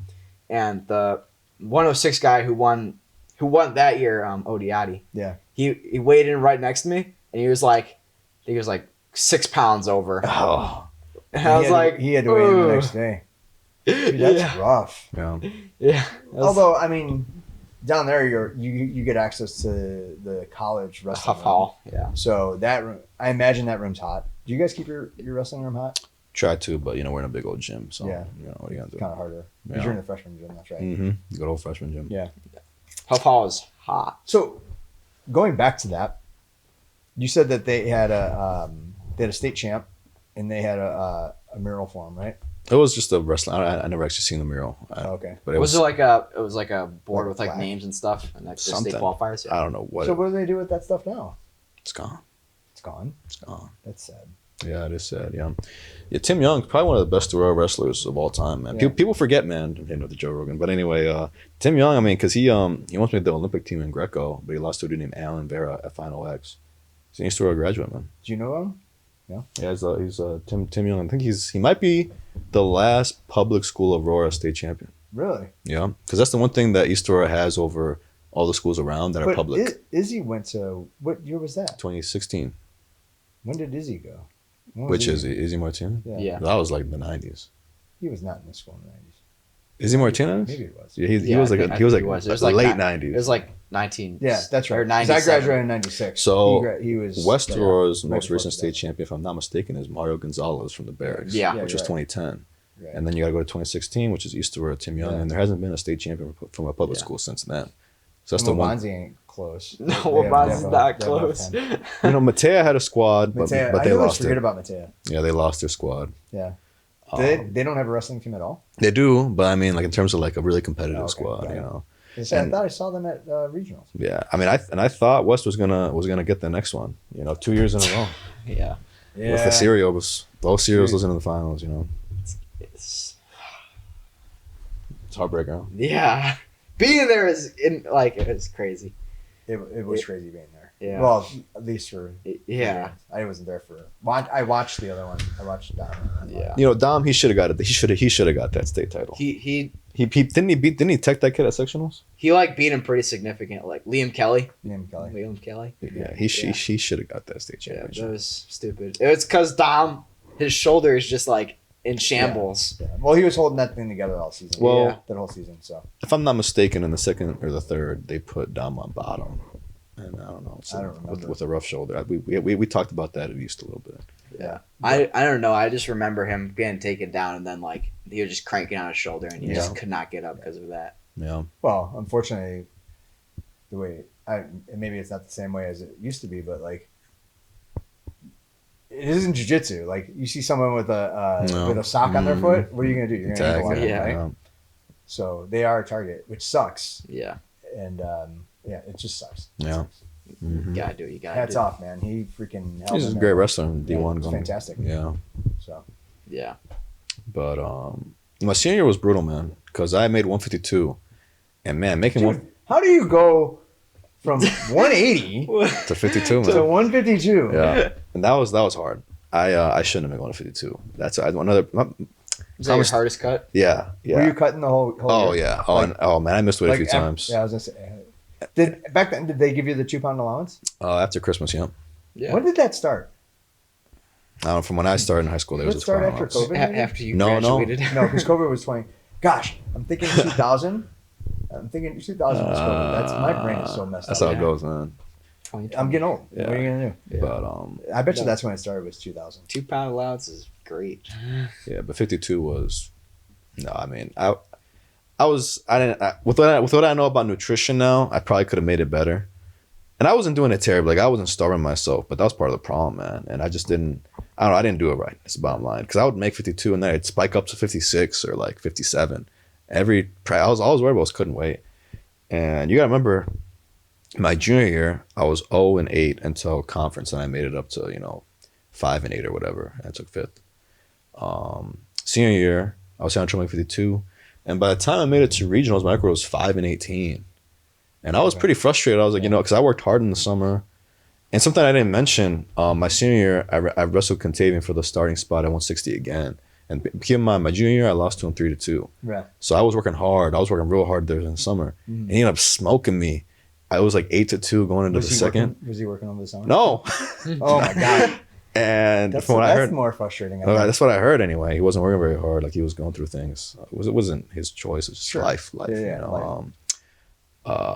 And he smoked me bad. And I was like, I'm working hard and I'm getting it. Went worse. That doesn't make any sense to me. So I was pretty heartbroken, and I went through like a little like sports depression, I guess. Okay, but how do you snap out of that? Like, what did you do?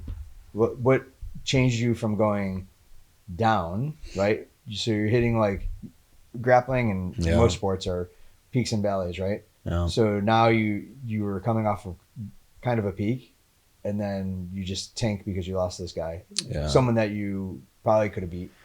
How do you then switch your mind back to be like, all right, I can do this still? So what happened is he ended up messing up his hydration test, so he couldn't wrestle the varsity spot for the first duel that we had. So I got it anyway, even though I lost to him. Okay. And that raised me up.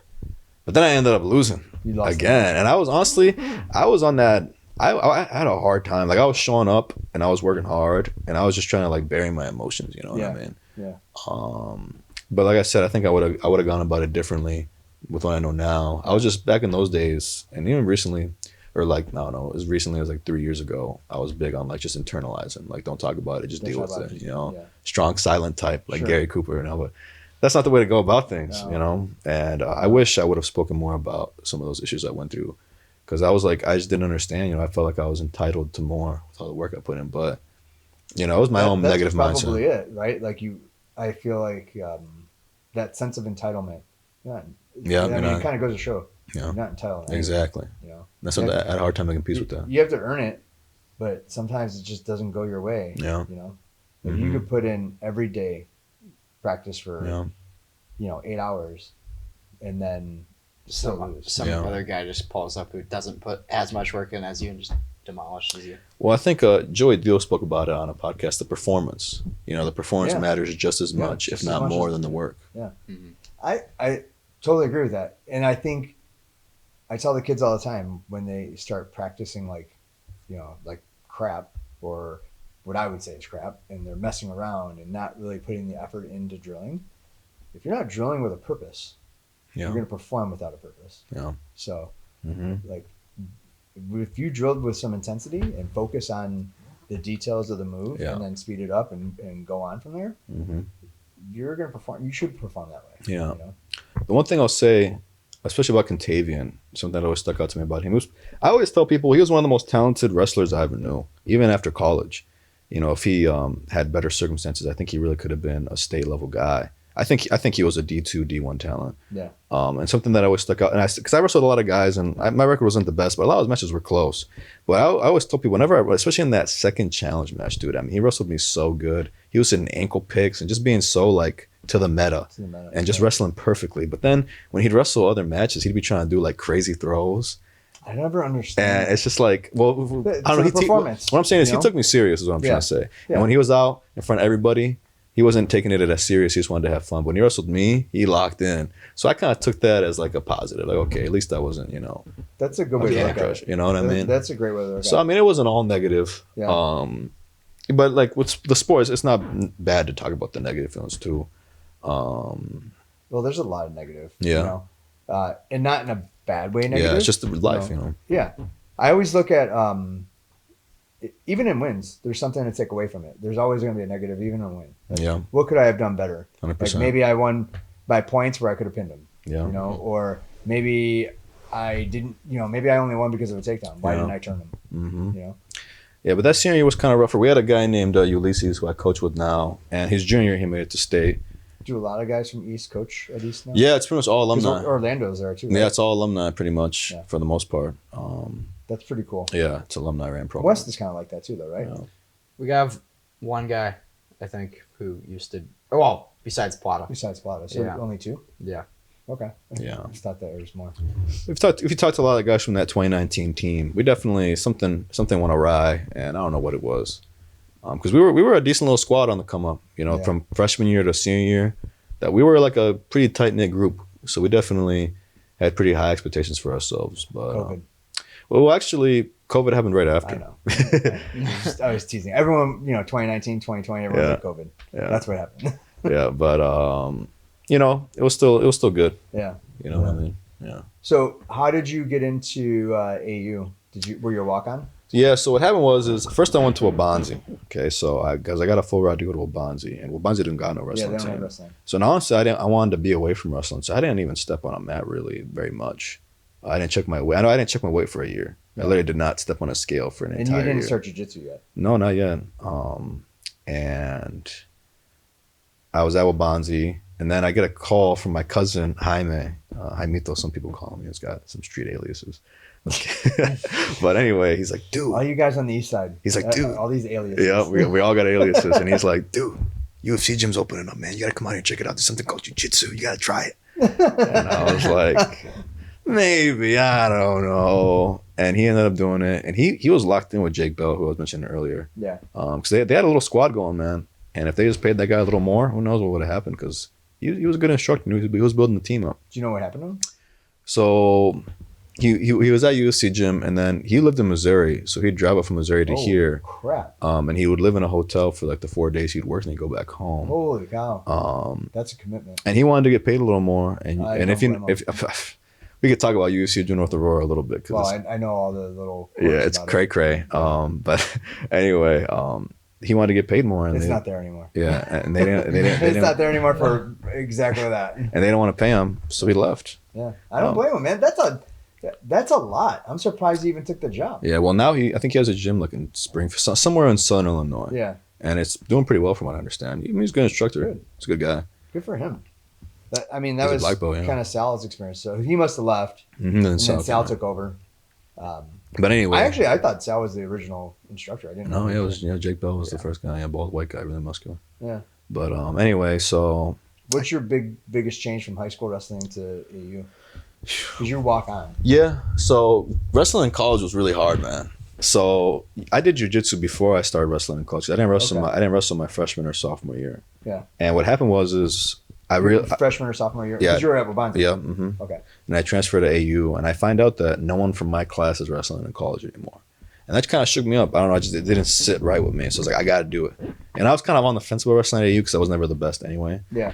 And I'm always forthcoming about that. I was like, I got to do it, Yeah, So I remember I emailed Perch, and I was like, hey, I want to try wrestling for this team. Can I talk to you about it? Can I meet you in the office? And it was funny because I was still working out. I was still running a lot. Yeah. But I remember for some reason I was really anxious. So I was just like hauling ass to his office, like in a power walk. Yeah. And I show up to his office. I'm kind of winded. And I'm like, wow, man, he's going to think I'm out of shape. Out of shape. And we talk. And I was like, all I want is an opportunity, man. And he's like, well, do you have any placements at these? Like, no, I don't. I never placed at the Plano. I never placed at, of any varsity tournament, really. So you know what? We'll give you a shot anyway. And that was the spring before the season that I would start. And it was funny as I show up the week, he's like, who are you? And you showed up to wrestle and he's like, who are you? And I was like, well, you got to have the paperwork. He's like, I got the paperwork right here. He's like, oh, well, all right then. And dude, I got some of the worst beatings that I've ever had in my life, man. And I think my first year with AU, I'll tell you straight up, I was probably the worst wrestler in the room. My first year with AU, before I dislocated my shoulder, because from like September. Same shoulder, same time? From September, I wrestled with them from early September until like mid-November. From that point, I probably got like 2 takedowns. in all the practices. In practice? In practice. Only got 2. Those guys beat the Holy shit cow. out of me. So you were like the yeah. I was punching bag. I was the punching bag. And I was going to get beat up by like the 125ers and the 133s. Holy cow. I remember because I was getting... The rest round? Yeah, I was the rest round. I'll tell you straight up, I was. And Wow. Perch was riding me sometimes. He's like, you got to fight, Gonzalo. You got to fight. You know Perch. He's a pretty intense guy. Yeah. Listen, I'm not going to say all of it here, but he... yeah, man, I was getting my ass whooped. And I was getting back issues.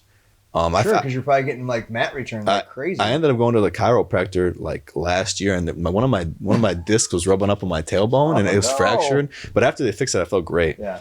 But I'll talk more about that later. But anyway, I was getting smoked at AU, man. But I remember I dislocated my shoulder because I was getting mat returned, and they had my arm trapped, and he mat returned me, and my shoulder popped out, and that was bad. That's bad. The first time I dislocated my shoulder, it was only out for like 5 minutes. You're not allowed to trap the arm though, are you? Well, it was just during practice, and he was just fired up. Okay. It's just the way it goes, you know. Yeah. And Rules are off when it's practice. and it was like, dude, like you could see my shoulder socket, man. Like it was like my shoulder was here, it went all the way down here. Oh my gosh. And the trainer there couldn't put it back in. She could not put it back in. She started tweaking. She was like, "Oh my god, I don't know what you're gonna do," which is not good for the trainer to say that. And she looks at Christian Kamitis. Shout out to Christian Kamitis. He works at Parkside now. He's like, "You need to drive him to the hospital," you know. And everyone, that's when I gained everyone's respect, because honestly, I still had a lot of my tendencies of being very like introspective and not speaking a ton. I wasn't good at making friends. Yeah. Even then, in my junior year of college, I still wasn't. So, you know, I wasn't really doing the best. But everyone was really impressed with me in the room that day because I was very calm, even despite the fact that my shoulder was out. And I was in a lot of pain. And Dominic Cruz spoke about this on Demetrius Johnson's podcast, because the same thing happened to him. And he said on that podcast, he said, having my shoulder just out for like an hour and a half was some of the worst pain I've experienced in my life. It's a weird feeling.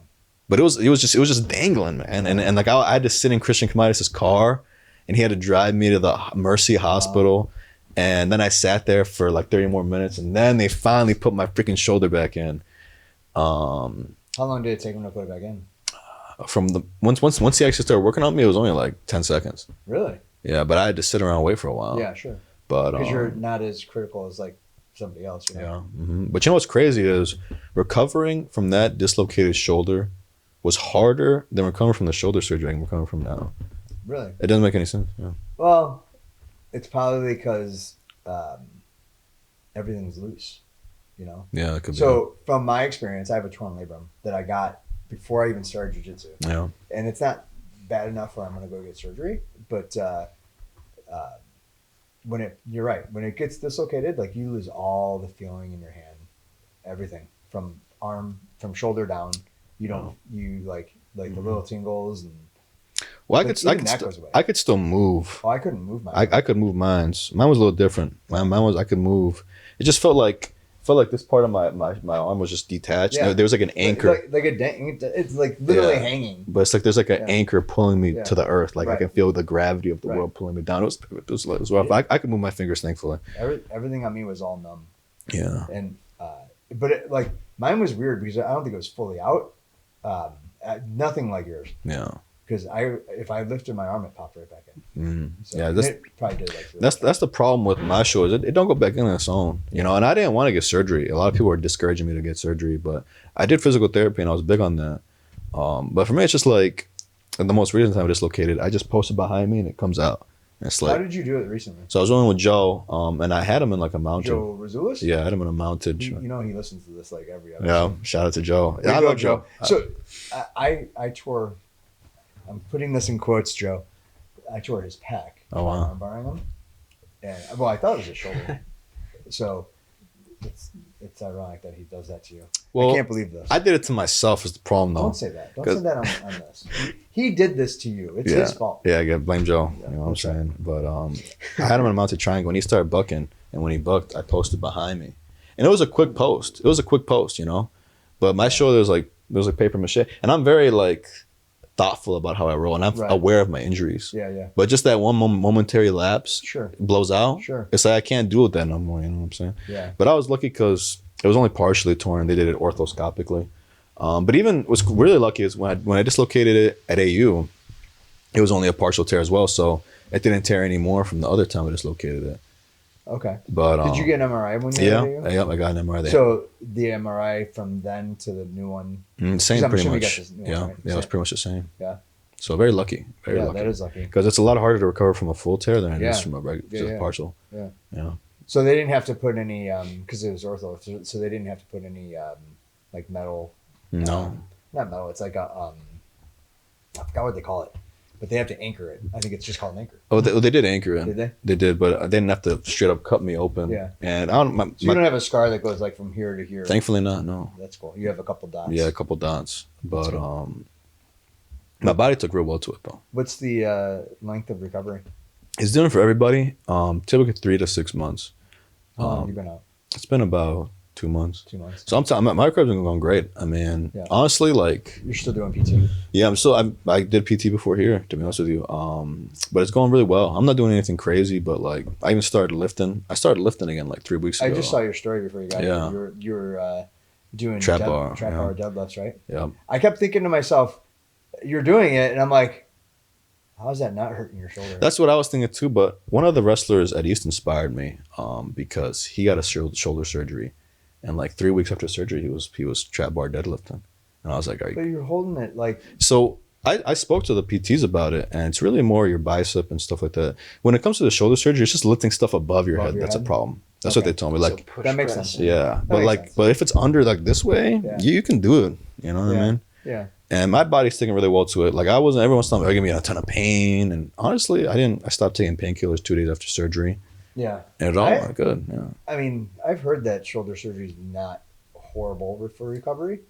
I don't know. Any surgery to me is horrible for recovery. Yeah, it just depends. Yeah. I think I made the right call because my shoulder was just slipping out too often. Yeah, I think so. Yeah. If it's just dangling, dude, you made the right call. Yeah. You know, that's bad. And it already feels like, it's hard to explain, but it feels like reattached. I didn't realize because I was in constant pain a lot of the time. Well, it sounds like you were getting full, like it was completely out. Yeah. Especially if what you described when you're like, it's just dangling and hanging. If it's just dangling and hanging, that sounds like it's a full. Yeah. So it was. Full dislocation. Yeah. So, but anyway, that happened at AU. And a lot of guys didn't think I was going to come back. Yeah. But I came back my senior year. So I didn't get any matches my junior year. Because of that? Because of the injury. Literally 4 days. I was going to make my college debut 4 days before my shoulder blew out. And the worst part is, one of the first takedowns I got was that day. Is that right? I was wrestling good. I was in great shape. I was feeling confident. The guy that you took down, did he... No, it wasn't him. It wasn't him. But because that's like the revenge thing. Right? No, it wasn't him. But I was feeling good. I was actually like, honestly, a lot of times when I was in the AU room, I was kind of like, sore, tired, depressed because I was getting beat up all the time. But that day I was feeling good. I was feeling real positive. And then my shoulder blows out, and I'm like, golly. That sucks. Yeah. That really sucks. Yeah. I feel like that. Yeah, I feel like that happens. Yeah, but college is a whole nother beast. Yeah. If there's anyone listening here who's thinking about wrestling in college, it's a little bit of, everyone there is good. Yeah. Like for the most part. There's no slackers. Yeah, I mean, everyone there is taking top threes at these varsity tournaments. Yeah. They always joke they don't care if you made it to state, and they don't. A lot of there's a lot of guys who they peak in college. Sure. Where they weren't doing great. Like I knew some guys in the AU team who were beating like D1 wrestlers in open tournaments. Yeah. Just cause, and it's just how it is. Like, it's just like I've heard that before too. It's the trenches, man. Like at the end of the day, if you win state, you don't win state, no one cares. Yeah. It's not gonna, that's not gonna fine you or anything like that. And even the best part about wrestling is the community and your friendships within that, right? Yeah. So like I tell him all the time, it's like, it doesn't matter if you win state, it doesn't matter if you go down state. What you're gonna remember is the experience of going to these tournaments with your friends and hanging out with your friends and exploring the different high schools when you're not wrestling. Just like you said at the beginning, have fun. Yeah. Just have fun with it. 1000%. Life's too serious. You don't need to be. And you have the rest of your life to work. So that's another good one. Yeah. Well, I like it. It's a good space for me to just like release, and like just be tough and be strong and scrap. I feel that's another, especially for like young men. By nature, we're aggressive. So being in a combat sport, it's great for men to get in there and beat the crap out of your friends. Get that frustration out. Be competitive, establish yourself. Yeah. So no, I think that's awesome. So did you wrestle your senior year at AU? Did you get a match? I got 5. I went 0-5. So that's like red shirting, right? Pretty much. Yeah. I still got. How was ride time for you? That's the other thing I want to. I know I just asked like 10 Riding questions time? in 1 minute there, but or 30 seconds. It wasn't really a factor for me, man. Yeah. No, I got whooped on all my matches. I think riding time's cool. It would be nice. The only reason I'll do it in high school is because of the technical issues. I heard that it's coming down to high school. That'd be nice. That'd be really good. Yeah. That'd be a game changer. I don't know if it's true, but we were talking about it before that. I had heard it. Where did I hear that at? I don't know where I heard it from. But, yeah, I think it would be kind of cool. Yeah. So I'll never forget. We were at like Adrian, Michigan for like Adrian College is in Michigan for a tournament. This is with AU? Yeah, this was my second tournament with the team. I lose my first match. Second match, I'm like, all right, whatever. First of all, college, here's another thing, Gabe, if you're from college. There's so much time, man, in between matches. It's so preposterous. Like you think high school tournaments are long? College tournaments take forever, dude. I mean, we pulled up to Adrian at 7 and we weren't done till like 9. Really? And that was just a regular open. How often did you wrestle? Like, were there wrestling meets or was it all tournaments? There was a couple duels. Yeah. There's a decent amount of duels. Like on average for a week, do you generally I feel like college D1 is only wrestling on Friday nights. It was for D3. It's a lot of quads, tries, yeah, team tournaments, that kind of thing. So there's like probably 2 or 3 matches a week. Depending, there are some ups. To be honest with you, like I feel like college wrestling don't need to be that long because the college season is from like October until freaking March. And honestly, we weren't doing that much wrestling through November in terms of duels and stuff. Yeah, and it's like, why do we just make it a month shorter? But anyway, yeah, long tournaments all day. Yes. Oh my God. I mean, I lost my first 2 hours between a match. Yeah, sometimes 3. I lost my first match. I never wrestled for 3 hours. Oh my God. 3 hours. 3. So what do? You just sit around? I was watching matches, take your talking shoes to my off team, and Take your chill. shoes off. Yeah. Mm-hmm. Seriously. learning about the game. Because like I said, in high school, I really didn't know that much about the wrestling culture. I didn't know nothing about these clubs. I didn't know the way the people view wrestling. So I was learning a lot of stuff just about the wrestling world. But I remember that tournament. I lost my first match. Second match, I didn't look at the track or anything like that. But this kid, he took me out. He pinned me in 15 seconds. Jeez. And I was like, what? It wasn't even with a throw. He double legged me. And I tried to stop it. And he transposed into a high crotch and just stuck me. And I was like, what happened? Luke Silva was cornering me. And I looked up. And this dude was like, he like placed at Fargo. I'm like, what is some dude who placed at Fargo? First of all, how did he lose his first match? Secondly, yeah, that's right. You're in the constellation. Yeah, right now, and secondly, what is he doing in some random tournament in Michigan? Did you look to see how he lost? Yeah, he just lost like by points. It was like a regular by points loss. That's nuts, dude. That's crazy. That's actually crazy. That's the thing. Yeah, a national placer. Is it like regular like D3 tournament? Or yeah, it was a regular. It was D3 and D2 schools were there. Well, Fargo's freestyle too, though, right? Yeah. So it is a little different. Yeah, but you're it's doing still nationals. Yeah, I get it, but like even here's my argument between folk style and freestyle, right? I like folk style because there's more control, right? It's more technical. Yeah. Freestyle, like you shooting for a takedown, I can just grab you by the waist and jump you over. I get 4 points. Yeah, that's the dumbest thing. Don't get me wrong, I do like it. if you're the one getting the points. If I'm the one getting the points, I love it. But it's like it kind of takes that out of it. I like there's certain things I like. I like the push out, right? I love that. I love the 2 rounds and then you like the round and you get a break, kind of, and you have to dry each other off. Love that you have to dry each other off because then you can't like grease each other. You know? Yeah.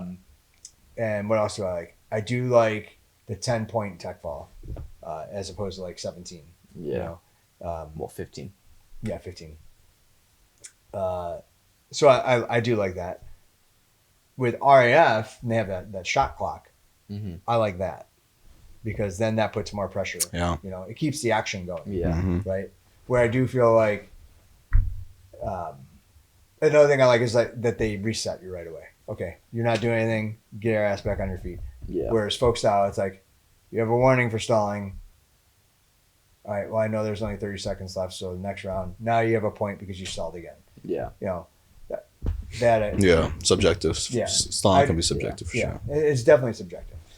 Yeah. So, yeah, but I'll never forget that freaking his coach, after he pinned me in 50 seconds, like, you're just too fast, you're just too strong, you're just too in shape. his coach said that? His coach said that to his guy as he was getting his hand. He's like pumping him up. Yeah, and now I always say that to my friends as a joke, because I was like, why did he say that? Like, I don't know, like it wasn't, I didn't take it personal, but It's probably something they say in the gym. it could be, You know? yeah. I was like, all right, in my head I was like, you beat me, all right, relax, you know what I'm saying? Yeah. That's what I said in my head. Oh man, but that was tough. Yeah, college wrestling was really hard, man. I never went to college, so I don't know I wouldn't even know what that experience is like. So, It's just like a different speed, man. Yeah. Like first, it looks like it. there's like an athleticness or like a strength that you have to have.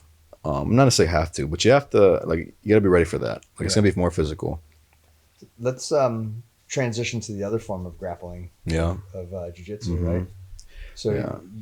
during all this mayhem of college Yeah. and shoulder injuries and whatnot, you started at the UFC gym. Oh yeah. And then eventually met Sal, I'm Yep. assuming, right? Mhm. Yeah. Is that how you found Pica Pau? It is. It is how I found Pica Pau. Because he The he's recruiter. So this we were talking about, definitely the recruiter, right? So we were talking about how messed up North Aurora UFC gym was. Sal was in there being paid to coach and teach. Some people go Pica Pau. And talking about Pica Pau. And he'd see like potential in certain people and he'd be like, you need to go to Pica Pau. Yeah. You need to get out of here, go to Pica Pau. Yeah. And there's quite a few people over there still that went to the UFC. Yeah. Whole clique, man. Whole little battalion. Yeah, some I mean, might that's say. how we met Victor and the whole Aguirre family. Oh Yeah. God. It was Oh, from- I got a funny story about Victor. oh yeah. I gotta put this out Is here. it safe to say? Oh Because yeah, it's safe. It's he listens too, and he's gonna find this really he's funny. dangerous. He's wild, man. I got to watch out for that guy. I'll call you out. Well, first let me say this, right? So I was doing jiu-jitsu on again, off again. I never competed at white belt. You know, Yeah. people forget this. I never competed at white belt. Again, no one forgets this. But I never So you competed. started competing at blue belt? Yeah, and my first competition was at blue belt. So that's pretty recent, right? Well, my How long first have you been a blue belt now? it's honestly been like 2.5 years, 3 2.5 years. Okay. So because I've had in my mind 2 competition seasons of jiu-jitsu, 2024 and 2025. Okay. Combined record of like 16 and 20 or something like that. Okay. But I got my first stripe from Jake Bell, and then Jake Bell left, and then Sal never gave me a stripe, so I was a white belt for like 3 years. I don't think Sal had promoted anybody at Yeah. UFC gym. So I was a white belt for a long time, and I was kind of like I was at UFC gym, and then Aurora started, Mhm. and then I was kind of back. So I was kind of on and off. I didn't lock in with jiu-jitsu until the end of my senior year of college, because right after my senior night at AU. Were you at Pica Pau at this point? Yeah. Yeah. Mm-hmm. But anyway, I'll never forget the first time I met Victor. So Sal said, "Oh, there's gonna be an open mat at UFC gym at Saturday from like 9 to 12 or something like that." So I'll pull up. I was the only one there. Then I see this muscular Hispanic dude with a Superman rash guard that's camo, Yeah. and what I presume to be his father behind him, and they're walking in. I was like, "You here for the open mat?" Victor was being tough, I was like, Yeah. all right. I was like, yeah, I'm here for him. I was like, let's roll. Me and him rolled for like 30 minutes. Dude, he probably subbed me like 24 times. Oh yeah. And what's funny is I remember I went off the mat. I just sat there for a while, just thinking about life. Thinking about your life choices. I was like, what How did I did end up here with Superman? I was like, what did I do wrong? And then I found out Victor's he was talking to his dad afterward, and his dad was like, "Come on, man, probably that could have been his first time doing jiu-jitsu." It's like, well, I don't know, he could have been good. And that's how I first met Victor. That's a good story. Yeah, he beat the shit out of me. He put me in like inverted triangles, every possible Darce Yeah. choke. The only thing he didn't, Darces the only thing he didn't do was leg lock me. He isn't really much of a leg locker. He knows him. No. You He will? actually one of it. That's what I'm saying. last, Yeah, his MMA recent fight, yeah, he did it like last. I was there for that. Were you? I was in the crowd for That's that. another one I want to go and watch him.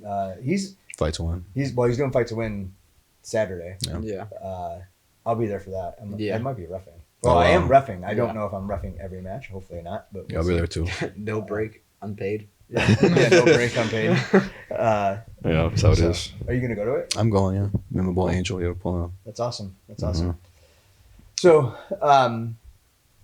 your last competition, because you've been going to Kansas City to compete too. Oh yeah, that's fun. So did you do ADCC down there? I did ADCC in Louisville. In Louisville. Yeah. Okay. Was that your last competition? No, my last one was I did a new breed in Chicago. Okay. It was October. It's a funny story.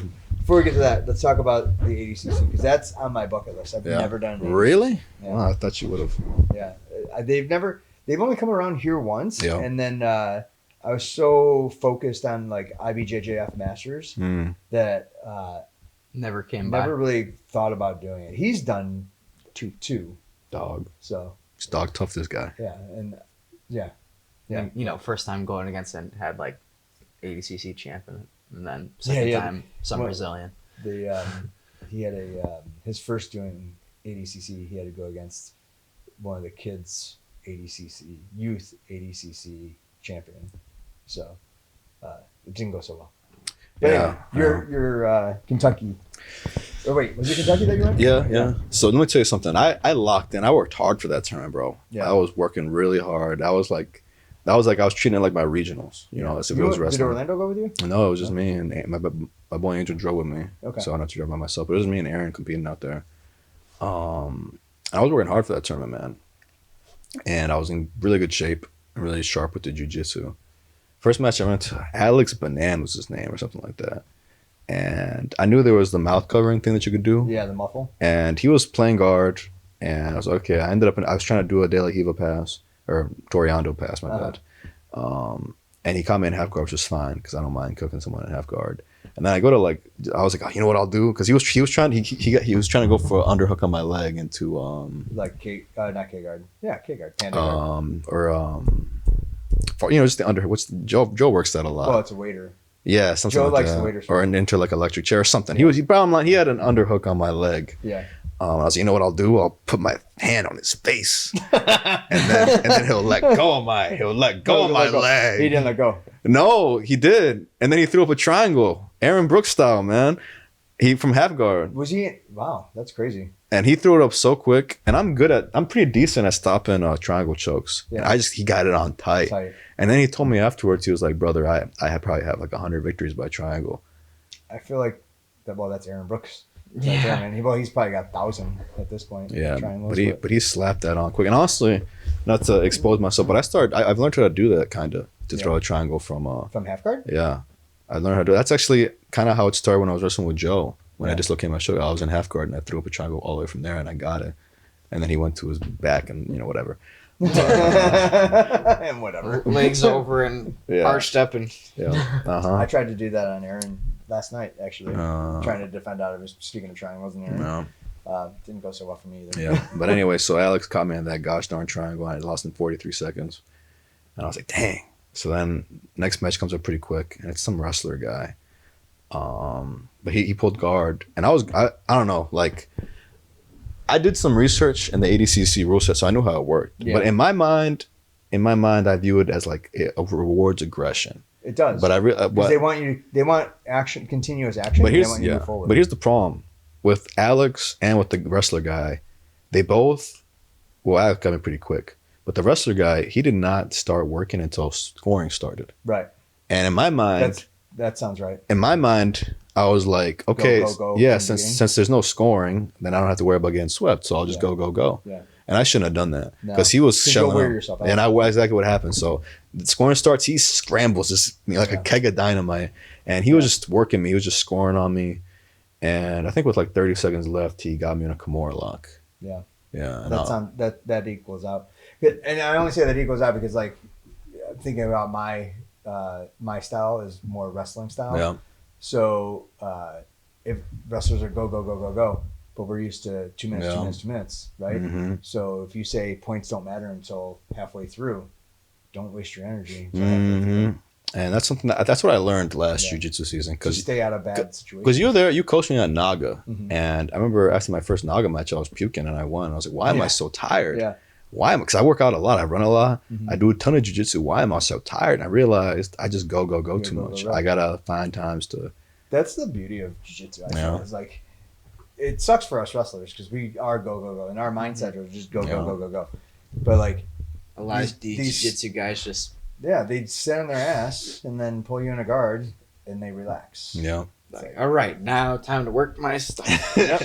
Make the top person do something and then capitalize. Yeah. Like throw up a triangle. Mm-hmm. You know?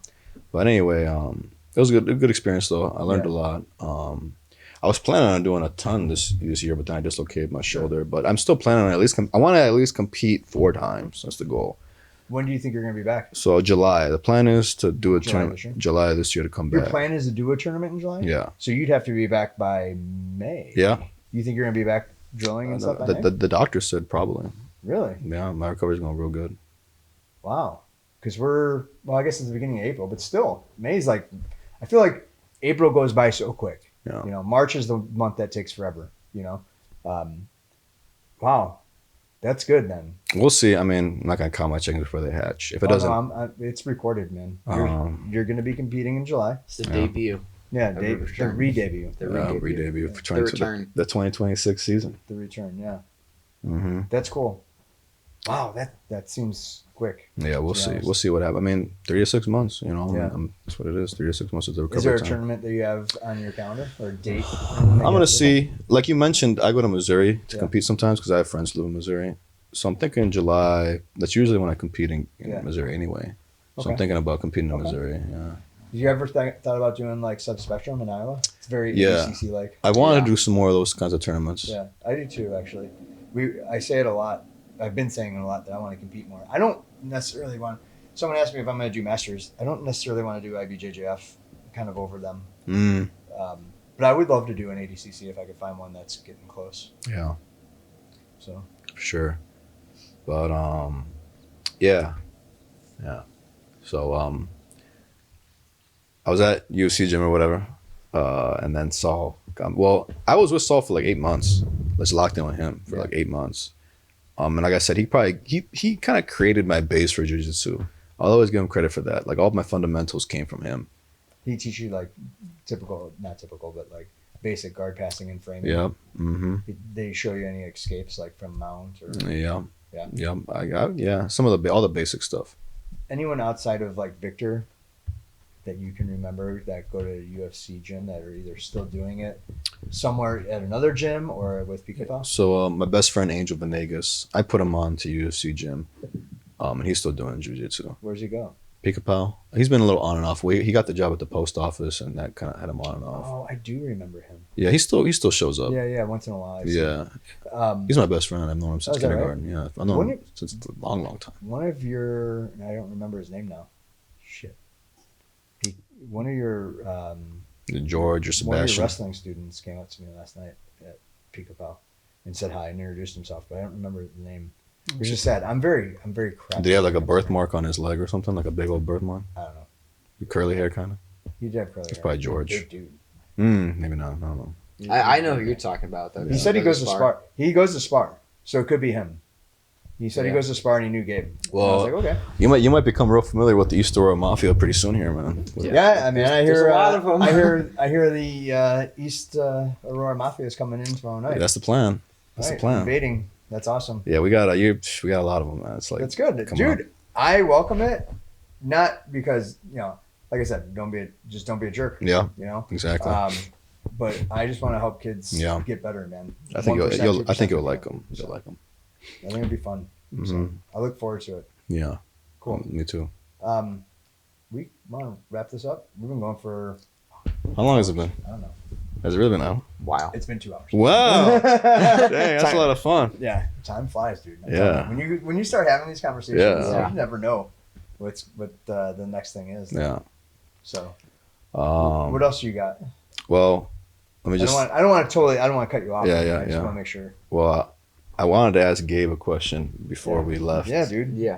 Do you think you're better at wrestling or jiu-jitsu? That's a great question. Well, it's kind of hard to judge because there's no like state tournaments for jiu-jitsu. There's world tournaments though for jiu-jitsu. Yeah, but that's like, here's the thing about world tournaments for jiu-jitsu. Anybody can sign up. But here's the thing though. Here's the thing. I wouldn't even. Why even put that on a scale, right? Like, just because let's say you don't qualify for state in wrestling. Yeah. And you do walk into a jiu-jitsu world, I'm putting in quotes, world tournament because you don't necessarily qualify, right? Yeah. And you don't place there. Yeah. Maybe you lose your first match. Yeah. But maybe you won your first match at regionals. Well, or yeah. maybe you made it sectionals. Yeah. You can't compare your accomplishments from wrestling to your accomplishments in jiu-jitsu. I feel like that does not equal. Well, does that make sense? I feel like to a certain level it kind of does. Like state should be like the high. I mean, I've been to IHSA state, and that's the highest of the high for me, at least for wrestling. And then I've been to PANS, which is the highest of the But highest. you don't qualify for PANS. You just sign up and walk in. Well, yeah, but it's supposed to have like the highest competition, and I've done ADCC too, which is also the highest of the competition. But you've done a local ADCC. Yeah. You haven't done ADCC Worlds. Yeah. Which now we can compare, because ADCC Worlds as an adult, Yeah. or even as a junior blue belt, right, which is what Yeah. you're at right now. Yeah. You could do trials, and trials trials will qualify you into ADCC Worlds. Well, where was this before? It's been there. Oh shoot! It's only once every 2 years, I think. Yeah. So. Well, either way, So man. technically, you could do that. Yeah. I mean, I think. Answer the damn question. Yeah, I think I'm probably better in jiu-jitsu because I've been doing it for longer. Yeah. And like, I feel like, especially like in not in competition, but more in practice, and when I'm going against all these people, I don't have to try as much rather than like wrestling where I have to like, I feel like I work so much harder in wrestling than in jiu-jitsu. In jiu-jitsu, like, I mean, I definitely try, but I like don't try as hard as I do in wrestling because I feel like in wrestling I have to like prove yourself. Yeah, I have to prove myself. Yeah, but like I feel like in jiu-jitsu I've already done it, so it's like I already proven myself. I'm kind of there. So I would agree that you're probably better at jiu-jitsu than you are at wrestling. Not just because of you've been doing it longer or whatever. Yeah. But especially now, because you're mixing a lot more of your wrestling knowledge into your jiu-jitsu as well. So you have a very well-rounded game in jiu-jitsu, right? Like you can take someone down if you wanted to, or you could just play guard, and you're very good at your guard. Your guard retention is pretty good for your age. Also, you take an account of what you had just said about working really hard in wrestling. Yeah. How often in wrestling are you going against somebody that's 180 pounds and taking them down or beating them? Yeah, like never. Because you always go with like you translate that over to jiu-jitsu and you do an open class, your likelihood of competing at that 180 or that 180 person and beating them in jiu-jitsu is probably better. So I would say that your jiu-jitsu is better than your wrestling. Yeah. Because you suck at wrestling. Yeah. Well, either way, I'm a big fan of Gabe, man. I like that like Pica Pau Mafia kind of vibe where you see all these random Pica Pau people, and then seeing Gabe just tear it up the circuit, it's just cool, man. Yeah, who knows? Maybe one day we'll get a Pica Pau wrestling club. It's possible, man. But I just want to give you your flowers and man, really see what you're doing, man. I think you're poised to go on a crazy run, both in jiu-jitsu and wrestling, and you're doing these MMA classes, man. You're gonna be an MMA Gabe pretty soon. His mom's like, you're not competing in MMA. Like she already threw that down. Like, she already threw that down. She's like, don't even bring it up. Yeah. Oh, who knows, man? But either way, it's cool, man. Yeah, but no, it's like I said, I really have to be on here, man. It's cool. Yeah, I'm glad to have you on, man. It's a sick podcast, you know. Thank you. Yeah, Thank you. for sure, man. Thank you. Yeah. So I'm happy. I'm happy you said yes. Yeah, we appreciate it. We need people on. Well, I was thinking about. I'm gonna be the first. I'm gonna be the first blue belt on here, ain't I? Yeah. Yeah. Yes. I would say so because I've had brown and black belts on. And a purple belt. I've had purple belts on too. You got to get some of these younger belts in here. I think you definitely need to get Orlando on the podcast. Oh yeah, he's on the list. That'd be pretty. I have a list of people that I want to get on. The hardest thing is scheduling. Like his schedule and my schedule don't always line up, and then getting somebody on when our schedule does line up is hard. Yeah. So sometimes, like I don't want to do it by myself, but I can. I've done them. And maybe I'll just go back to that because he's so freaking busy. So, well, summertime's coming up. It's definitely weird when you have just 2 chairs and not 3. And you kind of you just face them like this. Yeah, true. There you go. True. Yeah. So, well, thanks, man. Thanks for coming man. on. Definitely everyone that I've had on, I've mentioned that I'm gonna have them back, and I will, because eventually we're gonna have like almost like a party. That's sick. Of the Legacy Lounge. We'll do like an open mat. And we'll record it, and then we'll bring mics to the side, and we'll talk about. It'll be like live interviews. We'll shit talk. That's a great people idea. That are rolling and stuff. Yeah. Like look over at you. So that's always, I mean, we still got plenty of topics. I mean, I could talk all day, you know. Yeah. We haven't even got through half of my jiu-jitsu journey yet, but we're already 2 hours deep. It's crazy. I know. Well, wrestling takes that far. Yeah. Yeah. Mm-hmm. So. Yeah. All right. So until next time, when we get to episode 23, whenever that is, you know, there's always again always scheduling problems. Thank you for coming on. Thank you for being an awesome guest. We'll do it again. So until next time, see you on the mats. Peace.